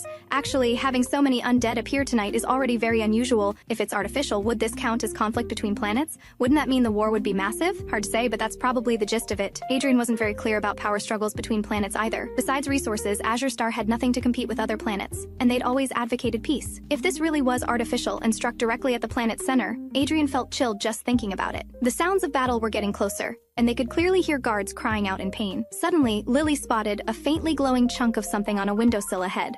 What are you doing? Are you crazy? Adrian quickly grabbed Lily as she tried to walk toward the window, suspecting her brain had broken. This girl used to be the most timid, with unusually sharp senses. The slightest disturbance would scare her terribly. Now, knowing there were monsters outside, she still dared approach the window. I know what I'm doing. Look at that. What is it? Lily refused to stop and tried to shake off Adrian's hand. I'll get it. Adrian felt overwhelmed. If Lily died, these men couldn't remarry. They could only remain widowers until death. He absolutely couldn't hold out living as a widower his whole life. Once discovered with another woman, he'd face severe punishment. Adrian honestly admitted he didn't have the backbone of Lily's other husbands. He was a looks-focused hedonist. Making him abstain or find someone ugly would be worse than killing him directly. Following Lily's directions, Adrian also saw that unusual stone and bravely retrieved it. But the moment Lily saw it clearly, the stone instantly disappeared in Adrian's palm. I didn't do anything. Adrian was stunned. What was happening? Thinking of how Lily had risked so much danger to get this, Adrian's heart pounded even more. This thing had been real. How could it vanish in his hands? It's fine, don't panic, feel it. Is there anything different about you now? Lily pressed Adrian's hand firmly, signaling him to stay calm. This thing looks similar to the star core images Blaze had sent her. Same luster and size. It should be a star core, no mistake. Blaze had also said that star cores were obtained by hunting monsters. What's different? Adrian carefully felt around, and did notice something odd. He extended his finger and quickly formed a tiny ice needle at his fingertip. Lily was thrilled. Blaze had told her that awakening supernatural abilities required luck. Some people might need to absorb many star cores before awakening, while others would never develop abilities no matter how many they absorbed. Adrian looked at Lily in confusion. Do you know what this is? I'll explain later. It's definitely a good thing. Lily excitedly hugged Adrian. She was truly happy. Having another husband with supernatural abilities would not only help her future work, but also keep her safer. Let's go to the top floor. Everyone should be gathered there. The first floor is too dangerous. Adrian felt uncomfortable, all over being hugged, having longed for Lily to be close to him before. Now that Lily was actively being affectionate, he felt awkward and somewhat shy instead. Lily nodded in agreement, but they'd barely taken a few steps when the window they just left was smashed by a horde of zombies outside. A group of monsters came roaring in. Adrian immediately scooped up Lily and tried to run upstairs, but monster figures also appeared at the stairway landing. Only now did Lily regret not thinking to lock the room door when they left, never imagining these monsters could actually climb this high. They were truly surrounded, on all sides now. I'll put you down in a moment. Run upstairs quickly. With the stairs so high, there should be fewer zombies in the stairwell. Plus, monsters have no intelligence. If you make your path a bit winding, you might confuse them, Adrian instructed while watching the zombies' movements. Then spotted some knight armor models with swords that should work better than lampstands. What about you? Lily's voice was trembling. Never mind whether she had the ability to dodge those zombies. With so many monsters, how could Adrian face them alone? Plus, when the monsters entered, Lily hadn't heard any human voices. Those guards might have already been completely overrun. What about me? I'm big and strong. You thinking of dying for love or something? Who wants to die for love? I'm just worried people will say I abandoned you heartlessly later. Lily was completely speechless. Even at a time like this person was still being cheeky. But abandoning Adrian to escape alone was something she really couldn't do. Thinking of this, she first tied up her dress hem, then took off those delicate high heels. Speed and passion were about to begin. You move faster than me. Go get equipment from those knight armor pieces. Lily didn't care whether Adrian was willing or not. She started giving orders. Seeing Lily's stubborn attitude, Adrian could only sigh and quickly retrieve the equipment, planning to find an opportunity to break through with Lily toward the upper floors. Lily took the long sword and cut through her cumbersome long dress with one clean stroke. The movement was extremely neat. This operation stunned Adrian completely. The girl's slender arms could so decisively cut through her own evening gown. Aren't you afraid? Blood will spray when these swords go in. Adrian kindly gave Lily advance warning. He couldn't handle seeing Lily cry pitifully later. Should I take that as you caring about me? Actually, Lily was scared too, but now they had to fight or they'd really die. Of course I'm not caring about you. I'm caring about my future happiness. Lily was completely speechless. She'd really never seen anyone with such strong needs. Even at this life or death moment, he could still make jokes like this. Then keep that concern in your stomach. I'm not interested in you at all. That familiar feeling of disdain returned, and Adrian felt the current Lily was back to normal. His whole body relaxed. Otherwise, he'd been finding the current Lily suspiciously fake and frightening. When the real fighting started, Adrian was stunned again. He became even more convinced this Lily had definitely been replaced. This girl's fierce determination when wielding the sword against monsters was more intense than his own. He watched Lily swing a sword half her height, taking off monster heads with each strike, and she seemed to get more energetic the more she fought. With Lily so motivated, Adrian got excited too. Using his height and physical advantages, his monster-killing speed gradually surpassed Lily's. But Lily eventually ran out of steam due to lack of physical strength, and could only drag her sword behind Adrian as they headed upstairs. Along the way, they picked up several star cores. These star cores didn't disappear in Lily's hands. It seemed she couldn't absorb their power, but she also didn't give them to Adrian. She thought if the others all awakened abilities, that would be even better. But if she gave all the star cores to Adrian, the other guys would probably start fighting again. The second floor was indeed as they'd expected. Not many monsters, and with their first floor experience, both handled the situation very cleanly and efficiently. Luckily, at the stairway to the third floor, they encountered Jensen and Alton, plus Crystal surrounded and protected by guards. By this point, Lily was nearly exhausted. Seeing these familiar figures, she fell straight forward. My little ancestor, slow down! Want to show these two men how close you are? You don't need to be this excited. Fortunately, Adrian was nearby and caught her quickly. Or this fall would have really damaged her face. What's she excited about? She's clearly exhausted. Crystal looked helpless. Quick, quick, quick, everyone's here, hurry to the top floor. Crystal immediately directed Jensen to carry Lily and get moving. This large group was too conspicuous here and made too much noise. I should carry her, she's already in my arms anyway. Facing Jensen approaching to take Lily, Adrian showed protective behavior. You're covered in blood. Aren't you afraid of making her sick? I'll do it. Jensen forcefully reached for Lily's waist. Stop, stop, stop. If you two keep this up, I'll be torn in half. The woman had simply attended a banquet at the royal palace. Not only was her former love captured and thrown into prison, but now she encounters rare zombie creatures. Seeing the exhausted girl collapsing, the little merman and the little golden dragon compete for the right to protect Lily. Feeling like she's about to be torn in half, Lily lets out a startled cry. Only then do the two men frantically release their grip. What no one expects is that Alton, the sneaky guy, takes advantage of this moment when both men let go. Quick as lightning, he rushes forward and snatches Lily away. Then he turns around and silently follows the main group ahead without a word. Jensen and Iris stand stunned for a few seconds, then helplessly hurry to catch up. When they reach the rooftop of the royal palace, they're shocked by the scene below. The zombie creatures they saw earlier were just the tip of the iceberg. Now the entire royal palace is overrun with these monsters wandering everywhere. The zombie hordes they encountered on the first floor had already broken through the defense lines. Has it really reached this point? Now almost all the guests are on this rooftop. The servants they brought along, or individual husbands, have all been sent out to help with the defense. Even the peace-loving mermaid tribe is here. No one knows where so many monsters came from. It's truly caught everyone off guard. Crystal is also troubled. She has already notified the Federation military, but for some unknown reason, they still haven't arrived. It's probably only a matter of time before these monsters reach the rooftop. When that happens, deciding who to sacrifice first will be another major problem. Alton places Lily in a corner nearby. 3 grown men circle around the girl, examining her carefully, afraid of missing any wounds. Don't treat me like some... Lily kicks Alton's hand in annoyance. Looking is one thing, but why are you getting handsy? Lily isn't wearing shoes. Her soft, bare feet have basically no attack power, only managing to make Alton behave a little better. Lily really can't stand the way these men are staring at her, so she says, I really don't have any injuries. I'm not made of porcelain. It's still cold out here. You should be more careful outside. Jensen drapes his jacket over Lily's legs. How do we solve this disaster? These guards are clearly not enough. Who knows how long they can hold out? Lily doesn't dare imagine what it would be like to be torn apart by zombie creatures. What a terrifying scene that would be.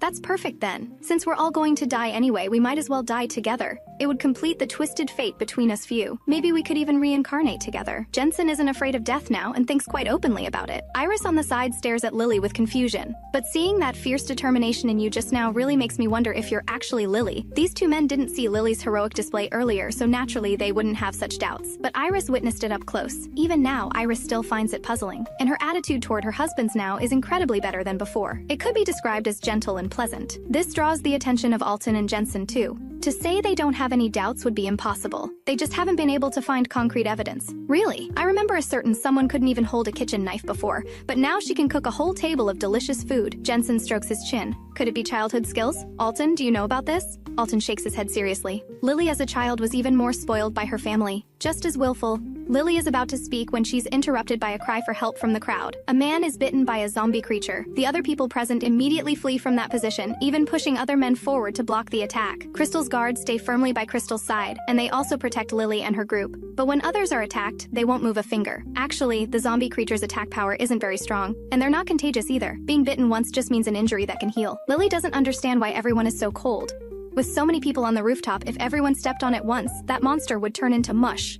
What are you trying to do? Iris grabs Lily's hand as she grips her sword, ready to charge forward. His tone carries a warning. Meddling in others' business isn't your style. Lily can't help but feel speechless. Are these men putting all their vigilance on her? Just one small movement, and they realize she's about to cause trouble. But we can't just watch that person get bitten to death. Lily's face shows compassion as she watches him cry out. She can't bear to look and turns her head away. That's not your concern either. You might save one person, but can you save everyone? Look how many monsters are down there. If you don't move and I don't move, when the people on the perimeter get eaten, won't it just be us left? If we act now, at least we still have all these people with us. Maybe our chances would be better. Even if you act, it won't help. Most women just keep their husbands by their sides to protect themselves. If you charge out to fight monsters, they'll just think you're a fool. No one will follow. Alton looks at Lily with surprise, speaking slowly. He never expected Lily would want to take action. Someone still has to be first. Sitting and waiting for death is cowardly behavior.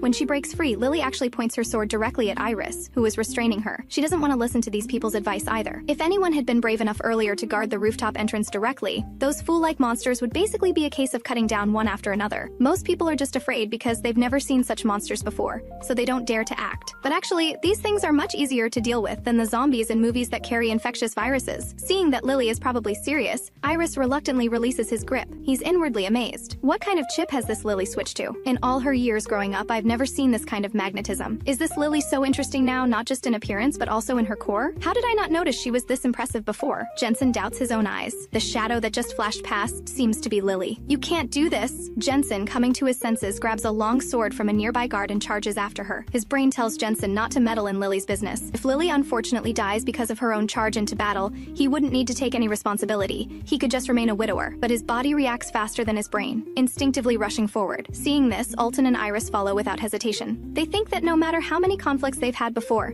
they should get through this crisis first and settle old scores later. But mostly, their hearts are filled with admiration for Lily. After all, at a time like this, for someone to dare do such a thing to inspire people's hearts requires great courage. What are you all standing around for? Lily has already gone up there. Are you still going to stay here guarding just me? Go fight! Crystal also reacts. Lily is leading the charge for her. Her fondness for Lily grows even more. Where could she find such a woman willing to charge into battle for her? The guards beside her, hearing the princess's orders, also grip their weapons tightly and rush to the front. Many of them had been unable to restrain themselves, watching their fellow beings get bitten to death before their eyes. No one can accept such a scene, but they had been suppressing their impulses because they couldn't disobey orders. Now with the command given, the group charges forward like they've been injected with adrenaline, raising their long swords. But soon, new problems arise. Lily feels like her arms are about to go numb from swinging. There are still many zombie creatures, and they keep spawning endlessly from that small entrance. Watch your back! She almost gets ambushed by a zombie creature, but fortunately the three men have been watching Lily's situation the whole time and simultaneously destroy that unlucky monster. Lily, come to me quickly! Crystal also notices that Lily must be running out of stamina and hurriedly tries to pull her to her side. Women shouldn't be participating in this kind of fighting in the first place. Go to Crystal quickly, you're just distracting us here. Seeing Lily not moving, Jensen anxiously pushes her hard toward Crystal's direction. Crystal also comes forward to embrace her. Don't go to the front anymore. Save your strength for escaping. If we really can't hold out, we'll have to climb down from the building pipes here and find somewhere that hasn't been overrun by zombie creatures to wait for rescue. Crystal speaks while looking down below, seriously trying to identify which direction hasn't been overrun yet. Why hasn't Federation support arrived after so long? Lily is very confused. Logically speaking, the Federation should pay close attention to this kind of major disaster, and warships and such should be possible. Why is the speed so slow, unless something went wrong in the process? Either the Federation currently doesn't know the situation here, or the Federation doesn't plan to rescue them. And since the banquet started, Her Majesty hasn't appeared once. Lily asks this question with confusion. The Federation had business and summoned Mother to Federation Council early. She's been gone for 4 days. This banquet was something I arranged myself. Crystal doesn't understand why Lily suddenly asks this question either. Lily really doesn't understand the Federation's situation, but she always feels there must be some reason for this. It couldn't possibly be that the Queen offended some high-ranking officials in the Federation, so the Federation is deliberately not rescuing them, right? Or they're planning to use the current situation to force the Queen to agree to some Federation conditions. Otherwise, this would be too outrageous. I think we won't get reinforcements. Lily trusts her sixth sense and can't help feeling somewhat sad. She hasn't done anything yet. How is she about to die? And dying so inexplicably. Crystal's heart also sinks. She also feels something isn't right. But the most important thing now isn't considering these matters, but finding a way to survive. A series of monster howls brings both their thoughts back to reality. My god, Jensen, are you crazy? Active transformation will make you go into rampage. Crystal's tears can't help flowing from her eyes. Jensen has now entered a semi-transformed state, showing dragon horns and tail. Although the semi-transformed state greatly increases a person's combat power, such people also enter full transformation much faster. At the end of battle, they might lose mental control, completely collapse, and become fierce beasts that only know violent attacks, unable to return to human form. You two take them both and go. Take care of Crystal. Jensen grits his teeth viciously. His hands, now transformed into dragon claws, swipe and break several zombie creatures' bodies. One person might not be enough. Try harder. Maybe after full transformation you can fly. That way it would be more convenient for you to take them both. Alton doesn't retreat. His whole body emits an eerie green light mixed with black energy, and scales begin growing on his cheeks. Lily is completely stunned. Didn't she work so hard to soothe them back? How have they all regressed again? Before Lily can speak, Crystal stops her. They're buying us time and opportunity. Crystal certainly knows what this means, but there's no choice in this situation. They can only hope that after this crisis ends, there might still be room for soothing. Iris on the side looks at the two who have started talking, then at Lily in the distance, who still seems to want to charge forward with her sword, and at Crystal, who's firmly holding Lily to prevent her from acting recklessly. Iris also slowly closes his eyes, allowing his body to transform. Ethereal fish-like phantoms float beside Iris's ears. At this moment, everyone seems to hear distant ocean waves. The three men who actively transformed multiply their combat power by who knows how much. The pressure from fierce beasts even makes those monsters retreat slightly. Let's go. The ground below is all grass. At most we'll get bruised. Crystal takes off her high heels. But looking at such a tall building, Lily still feels weak in the knees. Will we really not die from the fall? But now they can only treat a dead horse like a living one. Continuing to wait like this would be truly hopeless. There are very few monsters on the ground level, which means they've all swarmed into the royal palace. As long as we don't die from the fall, we'll be safe because she sees the three men are starting to tire out. Although they're in transformed states now, they still have human-sized bodies, so their stamina limits are still there. Hold my hand and we'll jump together. She understands Lily's fear. She's scared too, but this isn't the first time she's done something like this. During that palace coup before, if she hadn't been brave enough at just a few years old to jump down and deliver a message to find reinforcements, the ones living in the royal palace now wouldn't be them. With Crystal's encouragement, Lily grips her hand tightly. The moment they jump down, Lily feels like her heart is about to jump out of her throat, like she's dying all over again. Then a strong wind almost blows Lily and Crystal directly into the wall. What the hell is that? Lily and Crystal, forced to jump by the zombie horde, now realize that the strong wind wasn't natural wind, but wind blown by a warship's engines. The hurricane slows their descent and allows them to land safely on the ground. It's a warship! Federation reinforcements have arrived. Crystal can't help cheering as she hugs Lily. Having survived the ordeal, tears flow down her face too. Lily feels completely drained and collapses to the ground. The warship's cabin door quickly opens. Are you okay? Lily doesn't even have the energy to look at who's speaking. She just feels the voice is familiar. Blaze hurriedly picks up Lily, afraid something serious has happened to her. He sees that Lily's eyes are still open, just that she's extremely exhausted, but he sees her disheveled state clearly. Her beautiful dress is torn to shreds, and her body is covered with mottled bloodstains, though they don't appear to be Lily's own. She's still gripping a long sword tightly in her hand. I came too late. Blaze holds Lily with heartache. Other soldiers carefully help Crystal to her feet.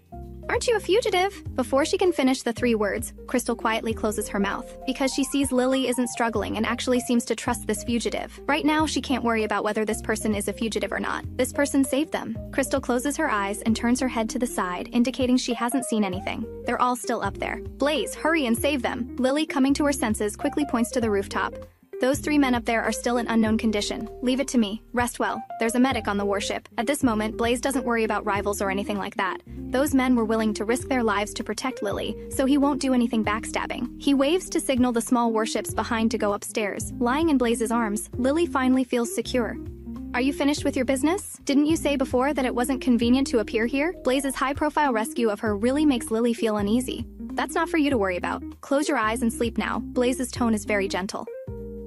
No, once they're rescued, we need to give them mental soothing immediately. If the soothing isn't timely, full transformation will be the end. She really doesn't dare sleep now. She's afraid that when she wakes up, she'll be told that her 3 husbands have fully transformed and have all been captured and thrown in dungeons to await death. Blaze is completely dumbfounded. What? Save them, and then have his precious little sister give mental soothing to 3 men all at once? Impossible! Absolutely impossible. Blaze can't stand it anymore, but facing Lily's innocent little face, he can't say anything harsh. He can only say through gritted teeth, "If you don't sleep, I won't save them." He waves a communicator in front of her. He doesn't want to knock Lily unconscious directly or use drugs. That would be too cruel. Lily is immediately scared into closing her eyes. Then Blaze places her on a temporarily set-up bed, but he doesn't leave. He stands there observing Lily. Lily can feel someone beside her and that gaze watching her, so she has to keep pretending to sleep. When she suddenly awakens, she discovers it's already noon the next day. Lily grabs Blaze's collar. "How are they?" "If you keep this up, there won't be any alive." Blaze stares directly at the hands gripping his collar, then suddenly grips her pale wrist. That pressure immediately makes Lily lower her head, not daring to look directly at him. Her obedient appearance makes Blaze's heart itch. He rarely sees Lily so well behaved. If this were before, she would have already brought out those sharp nails to scratch people.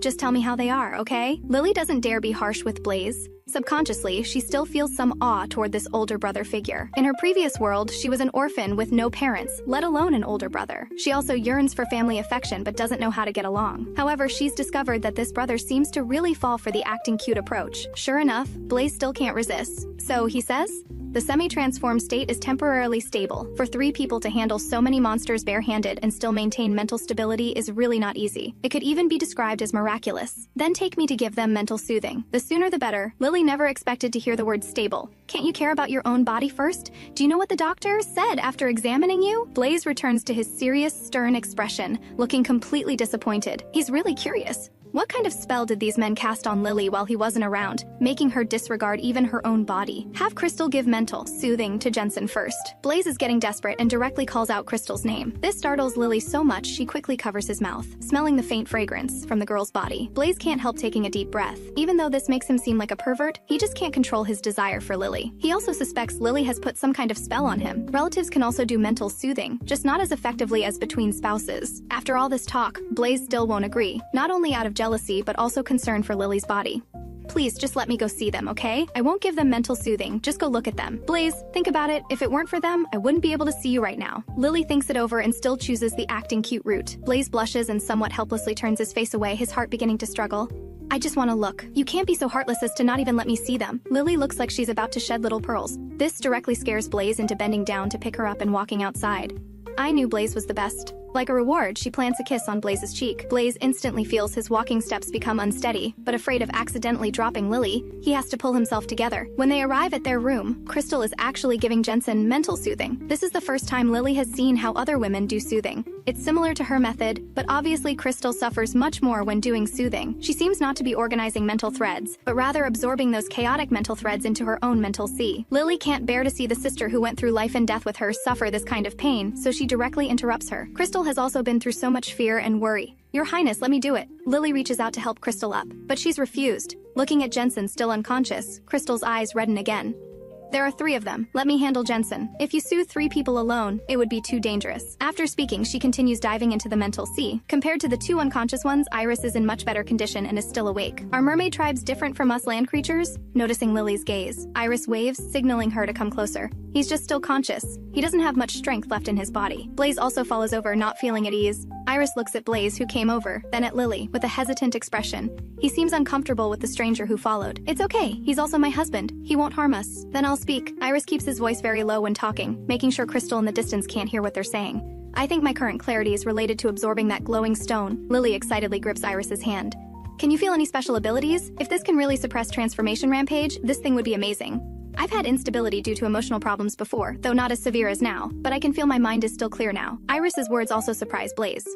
Then let me take these out for you to use now. Speaking, Lily pulls out those star cores she had cut out from her pocket. This leaves Blaze stunned. Holy crap, where did you get so many star cores? And why can't you absorb them, Lily? At first I didn't dare let them use these randomly, worried there might be dosage requirements or some taboos. I also want to ask about this. Iris absorbs them just by holding them, but I've been holding so many and still have no reaction. Blaze doesn't dare touch the star cores in Lily's hands directly. Usually when we go on missions, we wear gloves to prevent accidentally absorbing star cores, but I've never seen a case like yours. Blaze puts on gloves, then carefully grips Lily's wrist to examine it, but doesn't find anything special. You'll need to come back to our research base with this situation and have my teacher look at it. Star cores can slightly control mental power. That's true. But to have such good effects like Iris, it should be because his natural abilities are good. Crystal on the other side also stops exhaustedly. Blaze looks at Jensen, whose complexion is still poor, and sighs. I'll take him away. You can have them absorb the star cores, but do your best without overdoing it. Otherwise, I'll kill them all, and you'll only be able to give me mental soothing for the rest of your life. Lily looks at Blaze in surprise and quickly nods, afraid he'll change his mind the next second. Originally planning to give Iris mental soothing first, he refuses. Give me some star cores to absorb. I should be able to hold out until you rest and then soothe me. The situation is urgent. Prioritize those 2 who are unconscious. Lily divides the star cores into several portions, giving one to Iris. She also places one portion in Jensen's hand first. Finally, she sits in front of Alton and begins giving him mental soothing. Entering Alton's mental sea again, Lily truly sees darkness. It's worse than the first time, but fortunately, those star cores really work. Lily feels like she's surrounded by golden light, and touching the mental threads doesn't hurt or make her tired. When Lily emerges from inside, Blaze nervously rubs Lily's head. I'm fine. The star cores work really well. This portion is for you. Lily pours the wrapped star cores directly into Blaze's hands, and instantly the star cores disappear into his hands. Why are you giving them to me? I didn't do anything. You should keep them for yourself. Blaze feels absolutely heartbroken. Generally, defeating a group might drop 1 star core, which is already pretty good. Although he doesn't know why the monsters on Lily's side have such a high drop rate. Accumulating so many star cores isn't easy either.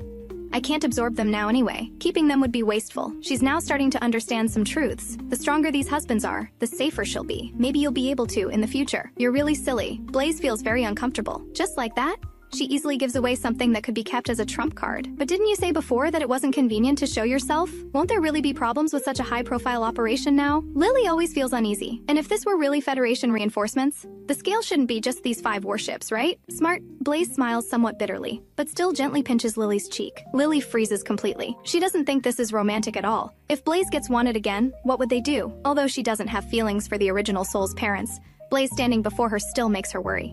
You don't need to be so shocked. It's just disobeying military orders. With my current value, the Federation probably won't dismiss me. Blaze shrugs nonchalantly. Lily gets angry seeing this. Aren't you treating your career like a joke? What man doesn't want to be a hero? She doesn't believe Blaze has no ambition or aspirations. Disobeying military orders absolutely can't be a small matter. Is a career more important in your life? Are you willing to let your young brother become a widower? One sentence completely silences Lily. This seems impossible to refute. Then couldn't we go through proper procedures? What are you thinking? If there were any possibility, why would I take risks? Lily is stunned. With Blaze currently disobeying military orders, she almost fell to her death. If they had really waited for the Federation to issue orders for rescue, her body would probably already be buried. Then what will you do? Lily's mood drops directly. It's like she's the one who made the mistake. Lily feels she already owes Blaze a huge debt. Blaze has a better career in special positions doing special missions. How has it been ruined because of her now? Her eyes suddenly sting. Would someone really be this good to her? I'm doing great. It's just those things anyway. I've long been tired of those Federation military rules and their disgusting bureaucratic faces. Blaze laughs carelessly. But when he looks down and sees Lily's eyes are really red, his heart clenches. You don't know how great it was when I was an interstellar fugitive. That life was so cool. Even interstellar law couldn't touch me. Looking at Blaze's smug expression, Lily can't help being amused. Yeah, it's already happened. What else can they do? Of course, face it with a smile. What compensation do you want? I'll definitely compensate you if it's within my means. I want the real thing. Anything goes? Blaze's eyes light up. This makes Lily feel somewhat alarmed. Of course it has to be something I can afford. I'm very poor. Whether you're poor or not is debatable, but you can definitely afford it. Blaze licks his lips. He bends down and scoops up Lily's knees, carrying her away. The girl just said she'd give compensation. The next moment, she's being carried toward the bedroom. Lily immediately panics and can't help flailing against his shoulder. Blaze's rest quarters on the warship are very simple. When she's placed on the bed, she can even hear it creaking several times. Will the bed really not collapse? Lily can't help asking such a mood-killing question. Blaze pauses, trying hard to suppress his urge to curse. This is a decommissioned warship from the warehouse, so naturally it's a bit old. When the Federation gives me a new warship, I'll definitely request the most comfortable, sturdy, and smart bed inside. Blaze says this future declaration through gritted teeth. Lily's face turns red.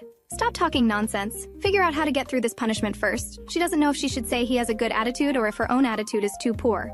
Have you really never done it with them? Blaze asks a long-buried question. Done what? Lily doesn't react at first, until she sees Blaze's desire-filled gaze and realizes what he's asking. Of course not. Lily can't help hitting his shoulder hard. Why are all the husbands so obsessed with this? Doesn't she have any other aspects worth competing for? These husbands shouldn't all be so shallow. That's good. Can you give me the first time? I want this compensation. Blaze is very direct. Lily has seen the attention she gives those other husbands. This girl seems to try to treat everyone fairly. Rather than that, it's better to dump all the water. He won't be treated fairly. Reject favoritism, starting with me. Won't you give it? Seeing Lily silent for so long, Blaze's heart sinks to the bottom. How can he touch this girl's heart? Lily lowers her voice, sounding genuinely weak. This pitiful appearance directly hits Blaze's heart. Lily doesn't believe this guy won't feel sorry for her doing mental soothing. Would he really make her do this kind of thing? The two fall into dozens of seconds of silence. Then let's try a different method. You sleep while I take care of some business myself. Finally, Blaze makes a compromise. Regardless of whether Lily agrees today, he needs to relieve himself. They've been married so long and he hasn't even gotten to eat the person. He's about to die from holding back. Don't do anything crazy. Lily is somewhat panicked but doesn't feel good about refusing. After all, if it's something else, it probably won't cause her any real harm. She might as well let Blaze do what he wants. The kissing goes on too long and Lily just feels somewhat suffocated. After some entanglement, she becomes somewhat dizzy. Whatever Blaze tells her to do, she does. Creak, creak. It seems her earlier worry wasn't unfounded. It really is going to collapse. It hurts a little. Lily whimpers softly. Even just with these two areas, Blaze's speed is really hard to handle. You're so delicate. Blaze indulgently pinches Lily's nose, giving her some time to rest. But you really are. I haven't even done anything and you're already... Blaze sighs. If you keep talking, handle it yourself. Lily pouts and tries to crawl away. How can he let the delicacy at his lips escape? Blaze restrains Lily's hands with one hand while his other hand caresses her neck, rubbing her earlobe like he wants to knead Lily into his palm. Do you really not need my help? Blaze grins mischievously. Lily's face turns completely red as she slaps his hand away. Just do it. Why do you keep talking? My ears are getting hot. If you're going to take care of it, hurry up. I want to sleep and don't want to waste time with you. Having already shown him everything, Lily simply grabs a pillow to cover her face and lets Blaze do whatever. The heat at her neck warns her of the current dangerous situation. She can't help shivering as physical desire is released. It feels like they've done something terrible again. Both go take showers. Coming out of the bathroom, Lily suddenly asks, "By the way, since you're also in the Federation military, do you know Blake? The rank of general isn't common. Blake should be pretty famous in the Federation military too. Being in the same organization, they should know each other." But Blaze shows a somewhat strange expression, which quickly becomes normal. "I don't know him. There are tons of people in the Federation. I usually deal directly with leadership. How would I know such small fry?" As Blaze speaks, he suddenly becomes somewhat irritated. He had wanted to be intimate a bit longer, but now he's lost interest. How can you not know him? He's a general. That shouldn't be such common, small fry. Lily feels somewhat panicked because she really hasn't received any news from Blake for too long. How can a living person just disappear? Blaze would say he's not convenient to appear, so naturally he wouldn't worry so much about having no news. But when Blake left, he did tell her to contact him immediately if anything happened. But these past days, all the messages she sent have disappeared without a trace. There are many generals too, and a newly promoted general. How could he possibly have contact with someone at my classified level? Blaze dismisses it, helping Lily put on clothes while trying to steer away from this topic. "I never said he was newly promoted." Lily immediately catches the inconsistency. If he doesn't know Blake, how would he know about the recent promotion? Do you know something? Blake is currently the youngest general. I don't believe Federation leadership wouldn't pay attention to him. You know, I've always been on external missions. How would I know these newly promoted officers? Blaze avoids the topic. Why do these people always keep things from her? She's not made of glass. She can handle things. If you won't say, then fine. I'm not even interested in hearing it. The girl storms out of the room looking annoyed, wearing Blaze's shirt with a faint pink bra strap visible underneath. The girl appears in the warship's corridor just like this. The passing men are all stunned. Their rational minds tell them not to look at what they shouldn't, but subjectively they can't look away. Some even can't help blocking Lily's path. "Little beauty, which room did you come out of? Looking at you like this, did that guy not serve you well?" These men are completely different from the ones she encountered before. They seem to have no respect for her at all. "What are you doing?" Lily nervously swallows. The outside world seems much more dangerous. At least these men obviously aren't afraid of her because of Lily's terminal. They don't even seem to take that terminal seriously. Her mind recalls Blaze's words about interstellar fugitives being untouchable even by law. These men in front of her are probably that type. "Of course we want to take good care of you." The bold one even reaches out to grab Lily's shoulder. Fortunately, Lily dodges quickly. "If you dare mess around, I definitely won't let you get away with it." She just ran out from Blaze's place. Going back immediately to ask for help would be too embarrassing. "We brothers are trying to protect you, girl." The men laugh even more wildly. "I was brought aboard by your captain. You dare?"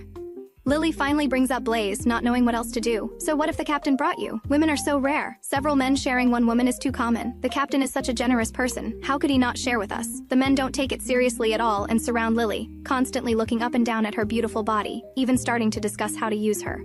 "What are you doing?" Blaze's voice comes from behind. The men who were so arrogant just moments ago immediately panic. "Captain, we weren't doing anything. Handle it yourselves, or should I take action? I remember saying that disrespecting women isn't allowed in my crew." Blaze obviously knows about women's status on other planets too. He just never told Lily. This is also one of the reasons he's never wanted Lily to join this organization. Many men in the organization are like this. "Captain, we were just joking. Don't make me repeat myself. Warship 3 is yours. Go back where you came from and don't let me see you again, or next time you won't even have a warship. You can float around the galaxy with your bare bodies." As soon as Blaze finishes speaking, the men are too scared to talk and hurriedly go pack their things. They know their captain means what he says. Only after the men completely disappear does Lily breathe a sigh of relief. Is this what the outside world is like? Lily can't help sighing. It seems so different from what she imagined. She thought the entire galaxy would be as safe as her hometown. There are many things you can't imagine. Blaze is also somewhat helpless. Lily has been too well protected. She's rarely left home since birth. Encountering this kind of situation now without getting hurt is already fortunate. "I do know Blake, but he's missing. I really don't know where he is." This statement leaves Lily completely stunned. When he was fine, how could he go missing? Lily grabs Blaze's hand, her voice trembling uncontrollably. How can a living person, especially such a capable person, just go missing? That's exactly what happened. The Federation has also sealed the information. I only know this person is missing. Seeing Lily so agitated, Blaze can't help feeling somewhat jealous.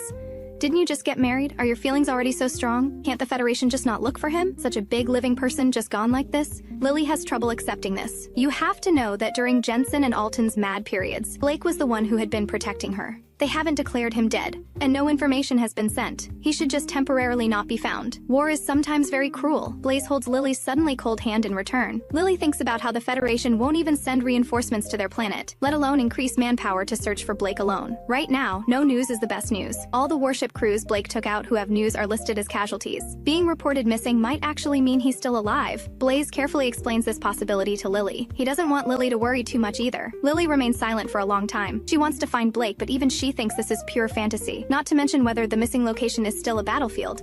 Even if it's not, could an ordinary person like her get into such a place? Where are we going now? We don't know what happened to the original planet either. Let's go to Azure Star. I still have some authority to bring a few guests back to stay for a while. Iris appears from somewhere, and nobody knows how long he's been listening. But right now they have one person who disobeyed military orders, one homeless woman, plus several men in semi-transformed states, and a princess. Most places really don't have the ability to take them in. Iris is at least a prince of Azure Star. Blaze doesn't speak, looking at Lily and waiting for her answer. Although he's also one of her husbands, he has no interest in living at a rival's house. I guess we can only go to your place. Lily lowers her head, not knowing what to say. This kind of debt seems to keep growing. How are those two? And the princess, is she okay? The princess is fine. She was given an injection and forced to rest. Those two are also fine. They're both awake and sent me out to see how you are. I didn't expect you to be quite energetic. Ordinary women wouldn't dare give mental soothing to 3 men at once, let alone 3 semi-transformed men. Crystal is a good example, just soothing one person, and the effect wasn't very good while she almost got herself involved. Have you received any notice from the Federation? Like telling you to get lost immediately? Lily nervously looks at Blaze. Right now, he's the only combat power among them all. If Blaze also gets forcibly recalled, how would their group manage? Whether they can safely reach Azure Star is still questionable. Getting lost isn't quite that bad. They just temporarily blocked all my clearances and told me to reflect while they figure out the punishment before calling me back. Blaze shrugs nonchalantly. His heart was never really with the Federation anyway. We dedicate ourselves to the Federation and offer our lives loyally. He would never say such things. He only treats the Federation as a stepping stone to help clean his identity. Right now, my only remaining clearance is usage rights to this warship. Once we reach Azure Star, this warship will be taken back for reporting. Blaze doesn't want to drag his team members down for nothing either. From the beginning, he had lied that it was a Federation order to bring these people out. Now, of course, he has to take responsibility for all the consequences himself. Soon after, the warship lands on a planet full of oceans with almost no visible land. No wonder it's where the mermaid tribe gathers to survive. They don't worry about invasion because basically no other species can survive here. Returning home, Iris's whole body reveals a sense of relaxation, but the others don't feel the same way. Watching the departing warship slowly take off, Lily's heart is more turbulent than the hair blown by the sea wind. It's all ocean. How do we get in the water? She used to think the ocean looked beautiful, but now it feels incredibly lonely. It's okay. I'll call my people to come pick you up. He speaks and jumps directly into the sea. Lily worries this guy is tricking them, actually planning to leave them all stranded on this tiny piece of land to starve to death. Are you cold? A jacket carrying Lily's body warmth is draped over her shoulders. Jensen on the side awkwardly looks at the jacket in his own hands. Looking left and right, he finally drapes it over Crystal. Having already taken it off, he can't just waste it. Crystal finds her younger brother's first-time attentiveness somewhat uncomfortable. Alton silently watches the two men. He's not psychologically prepared to share a female lead with other husbands. After all, he was the first to marry. And he went to prison so early. The remaining 4 husbands all married after he went in. Now even putting on a jacket requires competition. Everyone's trying to outcompete each other to death.